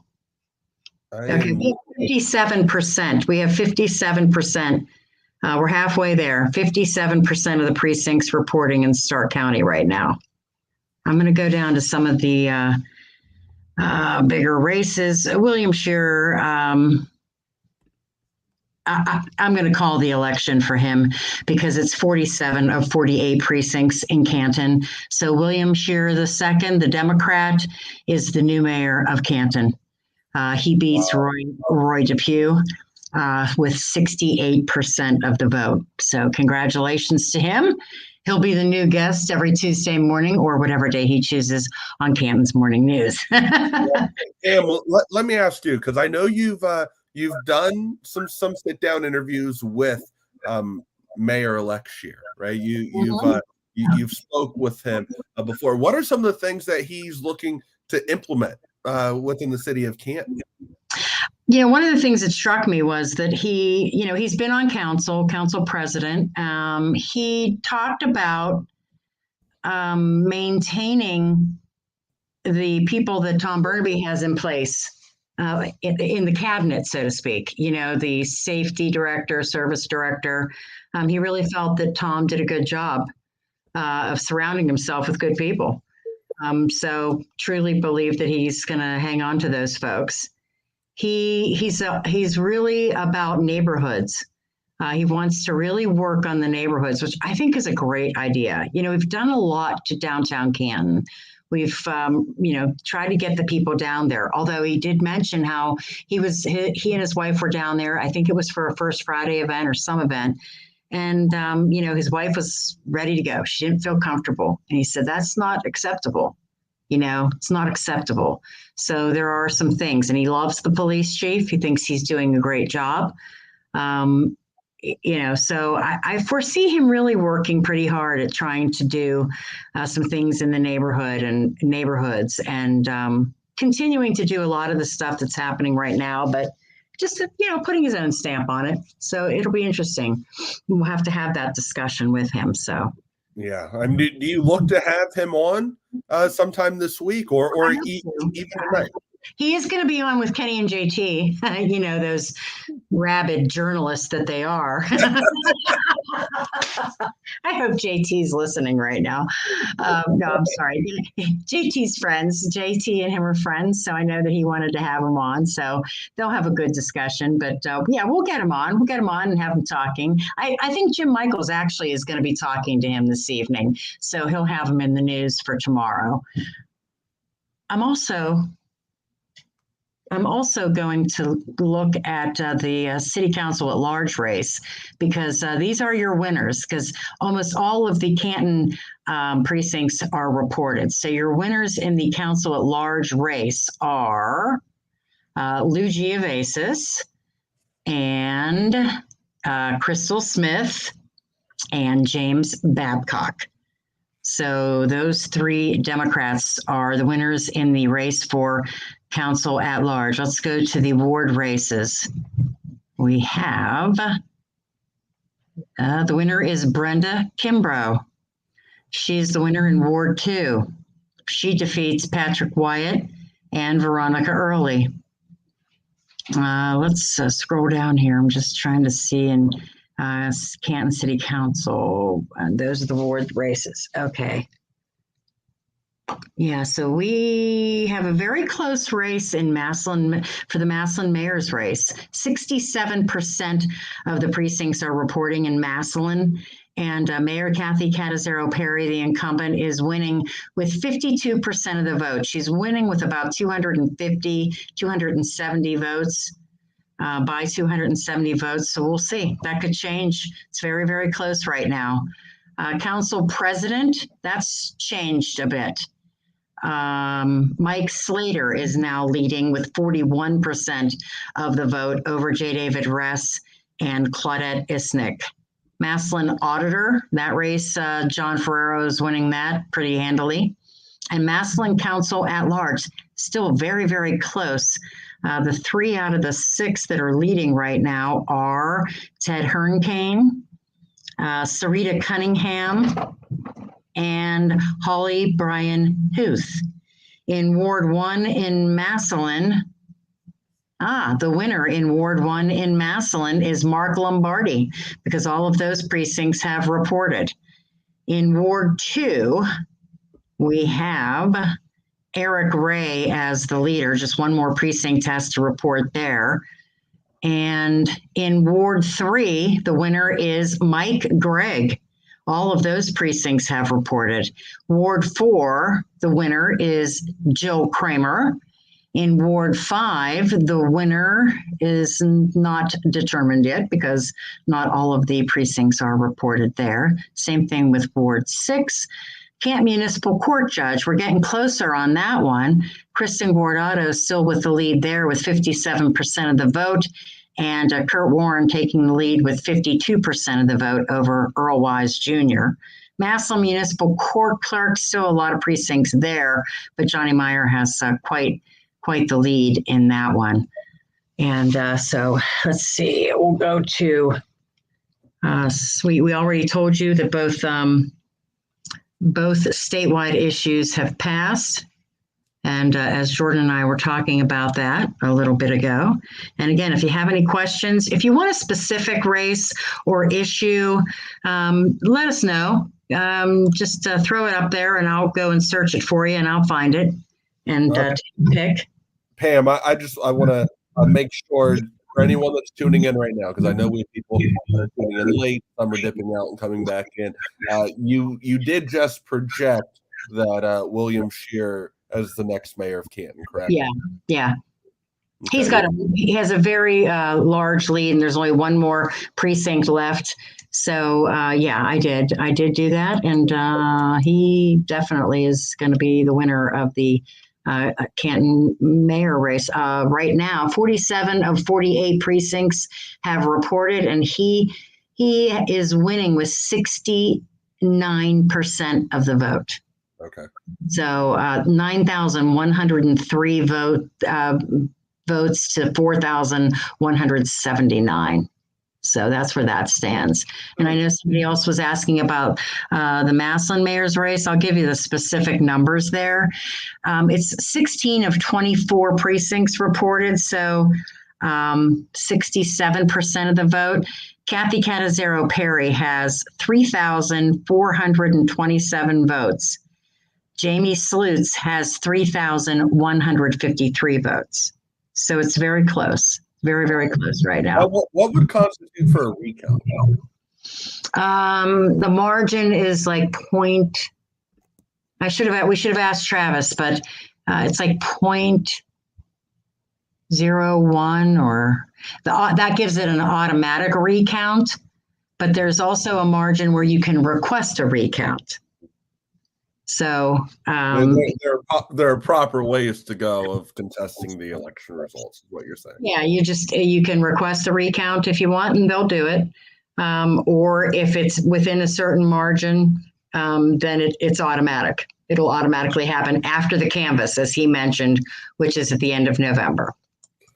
All right. Now I'm looking at some Carrollton results. We're at 100% precincts reporting in Carroll County right Nope. now. Good. We Yeah. really went from 16% 20 minutes ago to 100%. Woo-hoo. That's just how they operate. For their mayor race in the village of Carrollton, William Stoneman, he's the incumbent. He beat out Andrew Gonda with 65% of the vote. When you go down, I know the big one was Carrollton School in that area. So we're going to look that here. Okay. Three. Jonathan Naylor, he is leading that right now, followed by Dan Reese, who's the current school board president, and Jamie Madowski with 21%. So those three are going to, two of them are going to retain their seats. One of them is a new candidate.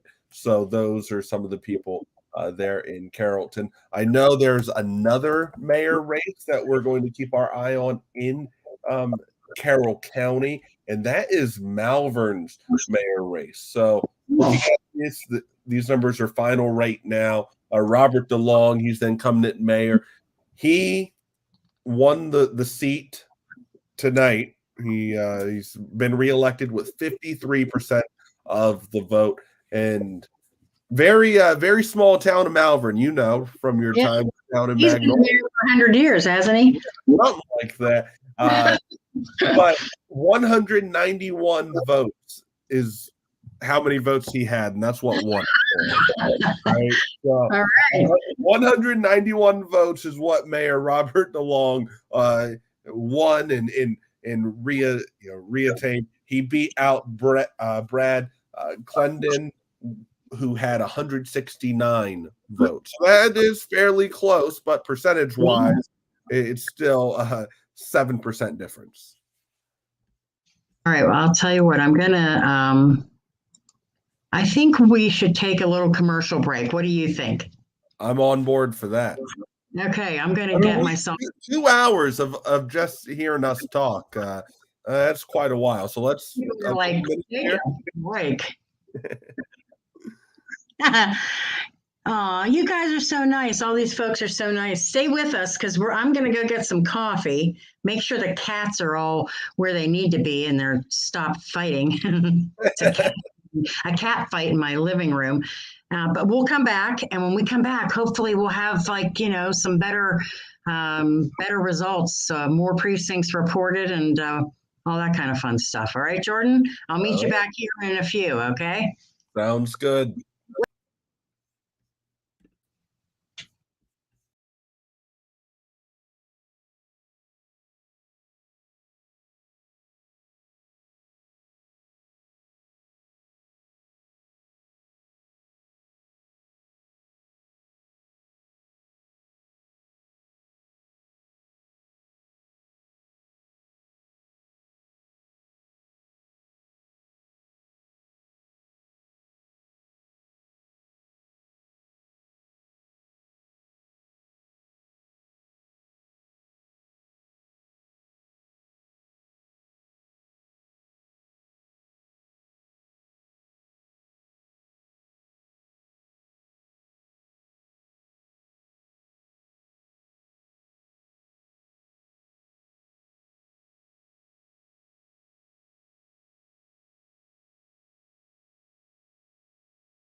I think producer Billy Beebe played that music to wake me up.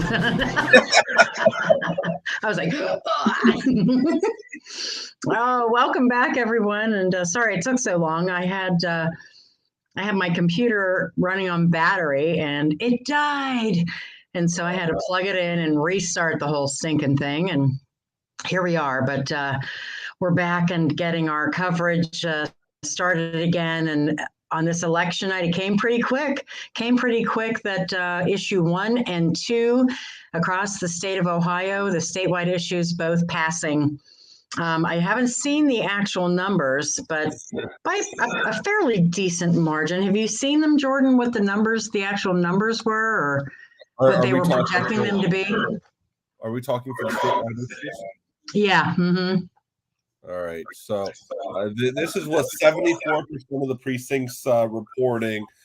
We have, if we want to break this down into actual numbers and not just a percentage, there's 3,052,571 votes that have been cast. All right, and this is for issue 1 we're looking at right now.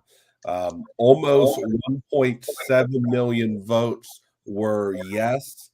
1.3, almost 1.4 million were no's for issue 1. As for issue 2 in the state of Ohio, 1.7 million are yes, 1.3 million are no. All right, I've got some breaking news here. I have some breaking news out of the city of Massillon, and the incumbent, Kathy Catazero Perry, has been defeated. Wow. By Jamie Slutz. We have 24 out of 24 precincts for mayor of Massillon, and she falls by about 500 votes. 5,108 votes for Jamie Slutz and 4,638 votes for Kathy Catazero Perry. So a city council member, a former police officer, retired police officer, takes over as mayor of the city of Massillon. She had 48% of the vote. He had 52% of the vote. So as we look at that, that is a new mayor in Massillon and a new mayor in the city of Canton. William Shearer II is the winner in that race. Let me take a look here because all of Massillon's precincts are reporting now. So I can go ahead and give you some of the other races in Massillon. We'll go mayor, president of council. The winner there is Mike Slater with 45% of the vote. J. David Russ came in second. Claudette Isnick came in third. And for Massillon auditor, the winner, John Ferrero, who was the city prosecutor and also was the county prosecutor for many years. Let's see, Massillon Council at Large. Very close race here on these, but the winners ended up being Sarita Cunningham with 18% of the vote, Ed Lewis IV with 18% of the vote, and Ted Hernkane with 17% of the vote. In Massillon Ward 1, the winner, Mark Lombardi. Massillon Ward 2, by just a few votes, Eric Ray. Massillon Ward 3, the winner, Mike Gregg. Massillon Ward 4, Joe Kramer. Massillon Ward 5, Julie Harwig Smith. Massillon Ward 6, Michael Snee. And in Canton Municipal Court, now this is, we've got just about 93% of the vote, or 93% of the precincts reporting in this Canton Municipal Court District. So pretty close. We're pretty close to getting there. But Kristen Donahue Guardado winning that race so far over Dennis Barr with 56% of the vote, and Kurt Warren beating out Earl Wise Jr. so far with 53% of the vote. Over in Massillon right now, 81% of the precincts in that court district, and Massillon Municipal Court Clerk Johnny Meyer winning so far with 60% of the vote. I'm going to go back up to the city of Canton because let's see, we've got. Well, let me mention Alliance, because I really haven't mentioned any of that, and all of Alliance is in. So Jack Madison is the winner for Alliance Treasurer, and I think that was a contested race. There weren't a whole lot of contested races over there. All right, and William Shearer. Now all of the precincts have reported in Canton, and William Shearer II is the new mayor of Canton with 68% of the votes. So pretty much a landslide there. Also for Canton City Council at large, as we mentioned earlier, this is all of the precincts reporting. The winners are Lou Giavasis, Crystal Smith, and James Babcock. And in Canton City Council Ward 2, the winner is Brenda Kimbrough. And as we scroll down here, we go, as we just mentioned, we talked about Massillon. If you're just joining us, the incumbent voted out of office. Kathy Catazero Perry voted out of office. Jamie Slutz replacing her as mayor of Massillon, winning with 52% of the vote. So that's where that stands right now. Yeah, so, that's tough that's something that's tough to happen, to see an incumbent be voted out of office, especially just somebody that has been there 12 years. 12 years. And that's kind of how she went into office.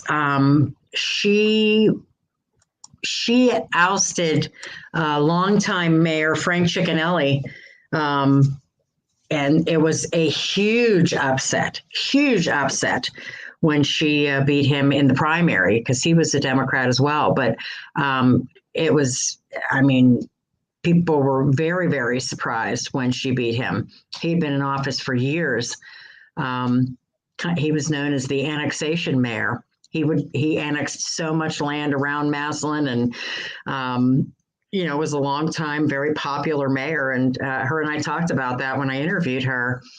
And it was, I remember it. I remember it very vividly. People were just, jaws dropping that she beat him. And it was not an easy time, but she's done a great job. She's, you can't take anything away from her. Sometimes people just want change, or there's different people out there, you just don't ever know what the reason is. But it seems as though there was a little bit of a little Republican down ballot vote over there in Massillon. I looked at some of the council rate seats, but so maybe that had a little bit of an effect on it. But yeah, a little surprising, I will say, a little surprising. She had a lot of good information when she came into the meeting with me and shared it with me. But so now we have a new mayor in Canton and a new mayor in Massillon. Well, that means both will be new to their new roles when it comes to McKinley Massillon game. Yes, yes. Tom Burnaby was so tired of wearing that jersey, he could have just. Oh no. Yeah, so that'll be interesting. Yeah, folks, if you're out there, you have questions for us, or if you're looking for a particular race or issue that you want me to look up or Jordan to look up, we can do that for you. We'd be more than happy to find yours in particular. There's a lot on this ballot, a lot of issues, a lot of levies. I know that on our website, Jim Michaels has been just a god. He's been doing so much work, and he's been putting reports on the air for us every half hour. You can listen, and that's going to broadcast all night long. He'll put the final results on for the overnight hours, but you can go check those things out anytime you want to. And I'm looking on our website too. He's got a lot of the information there if you want to go and see who's winning what. Yeah, he's got the races. He's got the races up there, and he's kind of giving you a little bit of information of who's winning.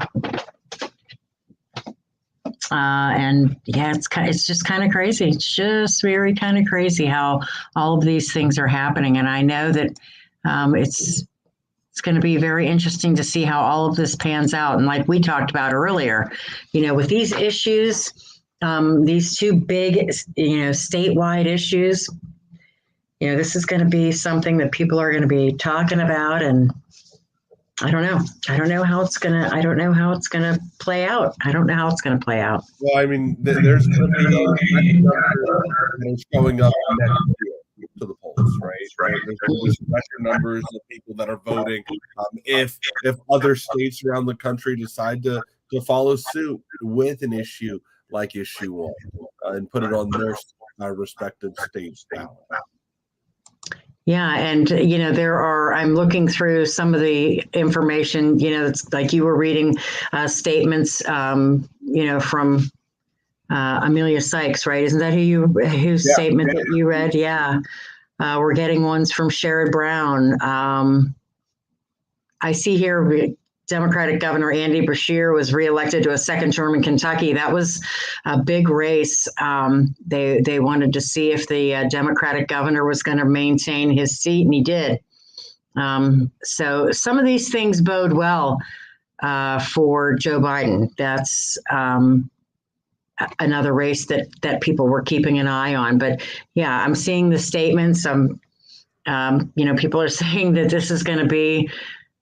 It's going to come around so fast. Travis Seacrest with the Stark County Board of Elections was on with us earlier, and he was saying, December is when they have to start filing for the March primary, because the presidential primary is always in March instead of May. Well, tonight is a wild night, right? We have our local elections and our statewide elections that we're following tonight. We have a presidential debate tomorrow night. Nobody's even talked about it. Oh, I know.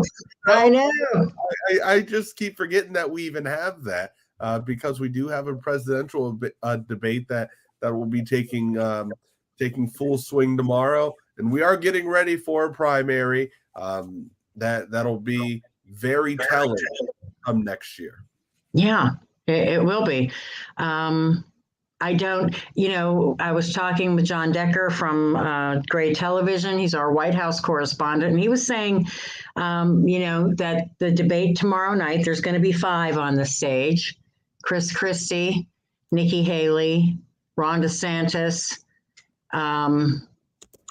Ramaswamy from Cincinnati, and one other, Tim Scott.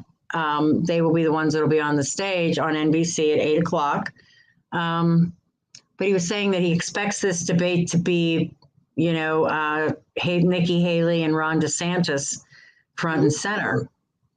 So that'll be interesting. They're really fighting to be the person that goes after Donald Trump. But, honestly, to me, I think they're competing for second place, right? Yeah.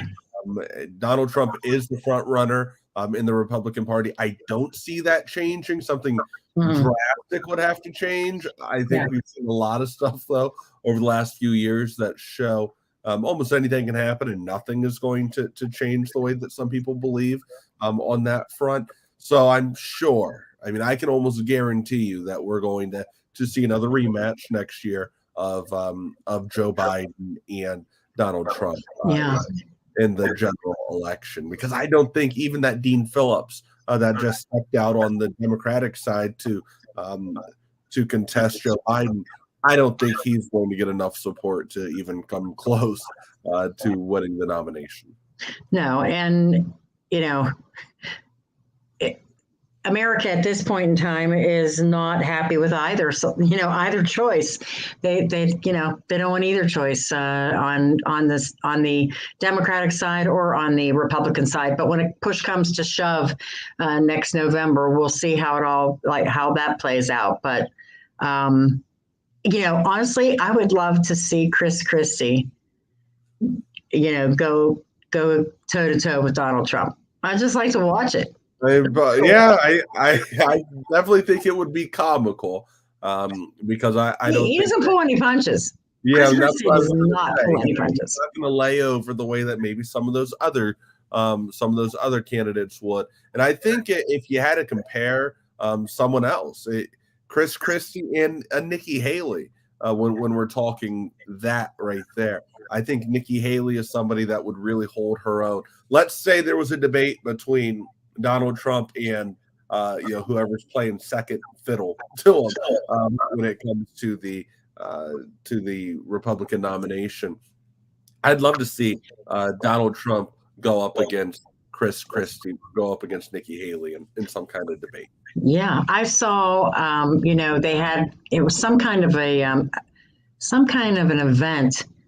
I think it was this past weekend, and they booed Asa Hutchinson and they booed Chris Christie, obviously, and he said because he was saying something about Donald Trump, and he said something to the effect of your avoidance of the truth is despicable, and your avoidance of how something about Donald Trump is, you should be embarrassed. And I'm sitting there thinking, wow, he doesn't pull any punches. He really doesn't.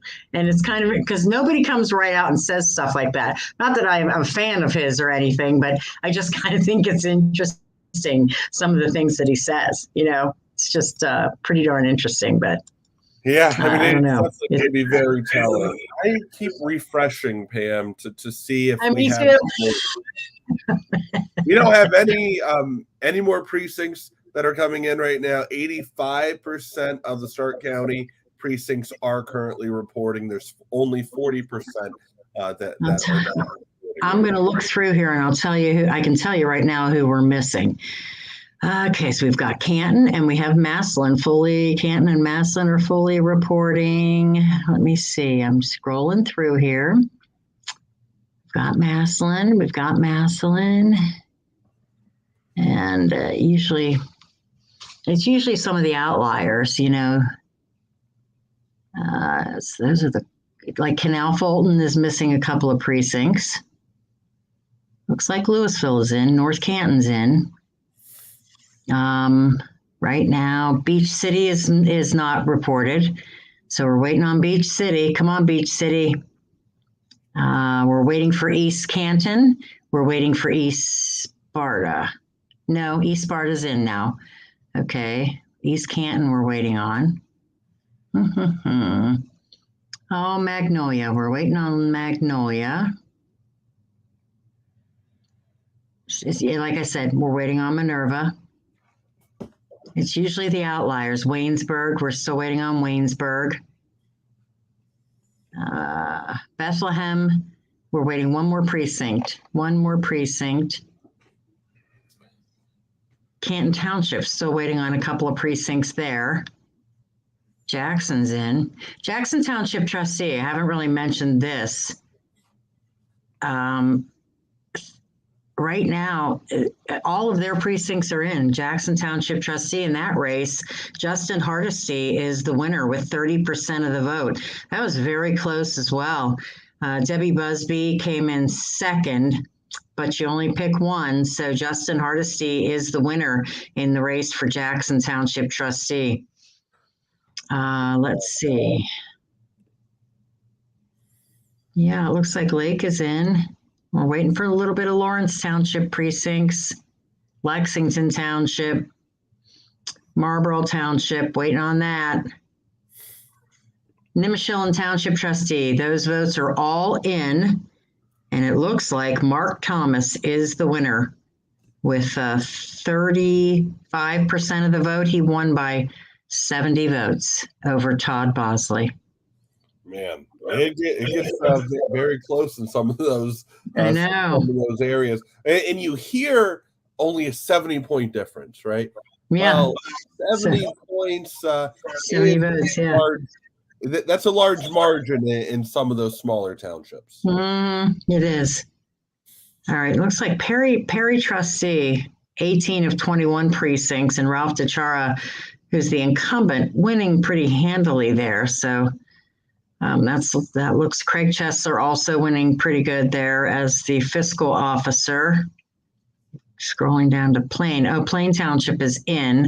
So for Plain Township trustee, Brooke Harless is the winner. And I'm just Tuscarawas Township trustee. Oh, none of their precincts are in. Tuscarawas Township, we're still waiting there. Still waiting for you folks. Yeah. Canton City School Board. Canton City Member Board of Education at large. Okay, so all of those precincts have reported, and the winner there is Kimberly Brown. So she beats incumbent Eric Resnick. Yeah. So Kimberly Brown is the winner in that school board race. So a couple of incumbents across the county have actually gone down. When you add in Mayor Kathy Catazero Perry and Massillon are losing tonight's race to Jamie Slutes. Yeah, this is interesting. Like I say, some people just, they want some change, and that's the way that goes. Let's see if we have any other school board members. Some of these aren't all the way in. Okay. Most of those are. We're just waiting here. So we do know, like I said, we do know it's a few of the outliers that are, we're still waiting on. Sandy Valley, that's some of the ones that we're waiting on.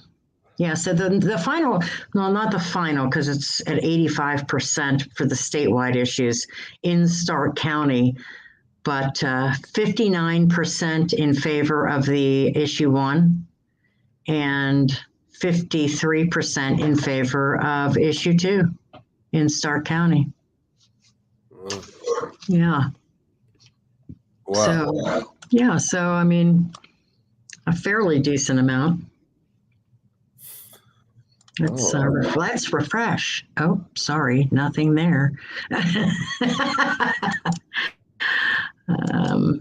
Well, it'll make for good fodder for sure on your show, won't it, Jordan? Oh, it will. It will. I can already imagine some of these phone calls that the. I was going to say, do you have any regular callers that will be calling in to talk to you? Oh, I could tell you right now. I'm going to have Angry Mike. Don is going to give us a call tomorrow. Dave from Massillon, he may call it. Lately, though, we've been getting a lot of new callers, which I love to hear. That's great. I love to chat with a lot of our other listeners. But there are those people that I know if they call and we're going into a commercial break, they'll sit through the whole 6-minute commercial and not hang up because they want to let their opinion be heard. Yeah. Well, that's good. That's good. That's what we're there for,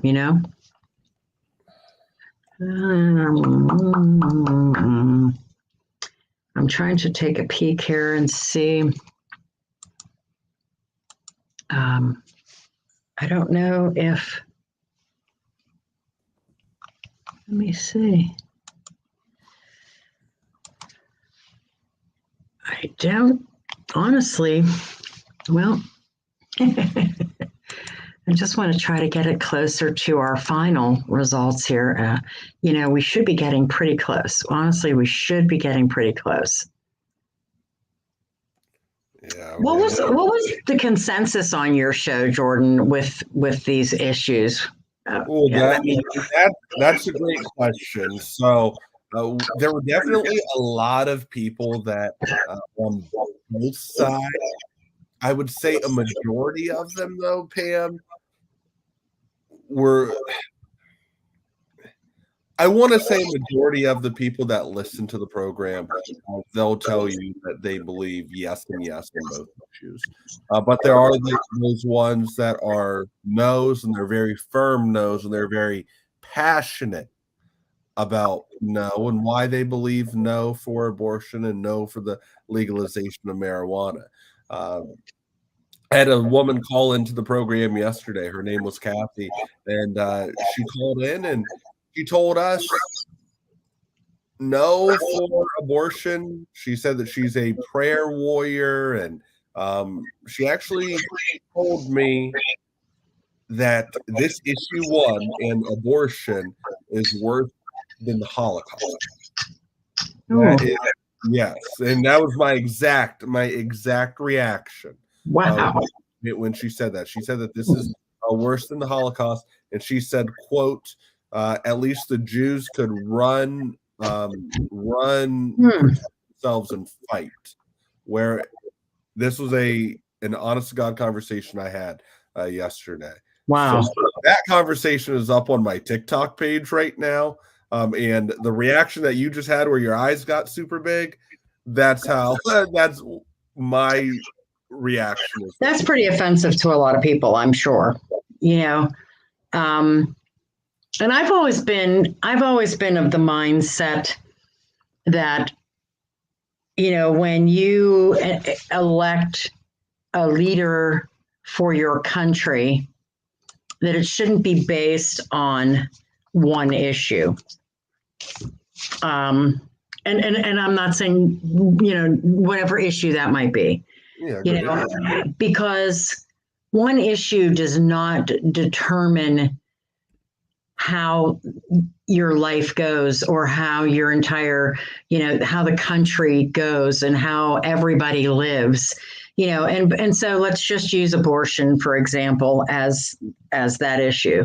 I wouldn't vote for a president based on his view on abortion, or his view on marijuana, or, it's a big picture. There's a lot of things that go into a person being a good leader, being the person who leads the country. And sometimes that's something, that I have a problem with, is people who base their vote for a particular candidate on one issue. And I would imagine she probably does. That woman making that statement, she probably does. Does.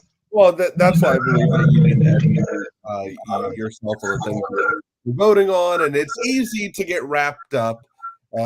It's easy to get wrapped up in the slander and the mudslinging in the commercials that we see on television, that we see on Facebook right now.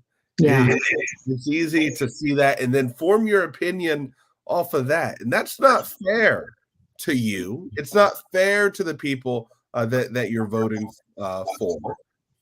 So yeah, that's just a big issue there. Yeah, it is. I'm going to go back here and look to see if anything is getting better. Mm-hmm. We're still sitting at 85%. And do I have an echo again? Billy says he thinks I have an echo again. I hope I didn't. When I talk, I can hear some kind of echo. Oh, it's when you talk. Yeah, but I think it might be your computer. Who knows? We've made it through long enough tonight. Yes, we have. We've actually done really well. It's pretty good. I will say, for those folks who maybe are just catching us right now, we have had definitely the upset or surprise. Maybe I don't know. I would call it a surprise, but of the evening is Mayor Kathy Catazero Perry loses to Jamie Slutz, the retired police officer. She's a 12-year incumbent and Democrat. He's a Republican. And as I said, he's been on city council, and he will now become the mayor of Massillon. And also we'll have a new mayor of Canton in William Scheer II. And hopefully we'll have a chance to get both of those gentlemen on Canton's Morning News and chat with them and really see how what the direction is going to be for these two cities. It's going to be different. Certainly it's going to be different. We know that. I'm looking at our website at WHBC.com, and I know Jim Michaels is putting updates on the radio on 1480 WHBC, or you can listen, of course, online at WHBC.com. He's putting them on every half hour, giving you updates on what's happening, all of the results. It's actually such a long list of races and issues and candidates and so many different things and school board members. And, there's just so much here. And I know that he's working hard to try to keep that updated for you and on the air and also on the website. But we will have all of the results for you, obviously, on Canton's Morning News first thing tomorrow morning. So keep checking our website, keep checking on the air, and you can listen online for sure. And then tune in tomorrow morning. I'll be there with Billy way before Jordan will even be awake. Jordan, is the baby sleeping? I think so. They've been upstairs since you and I went on 2.5 hours ago. So should we start banging pots and pans? Should we start banging? Can we bang pots and pans? Should we? Billy, come on, let's bang pots and pans. Let's wake the baby, wake the baby. He's all the way upstairs. I'm sure he's sound asleep in his bassinet right now. That's where he's going to sleep. I would never do that to you because I would kill somebody if they ever did that to me. You get that baby to sleep and that's all you want, right?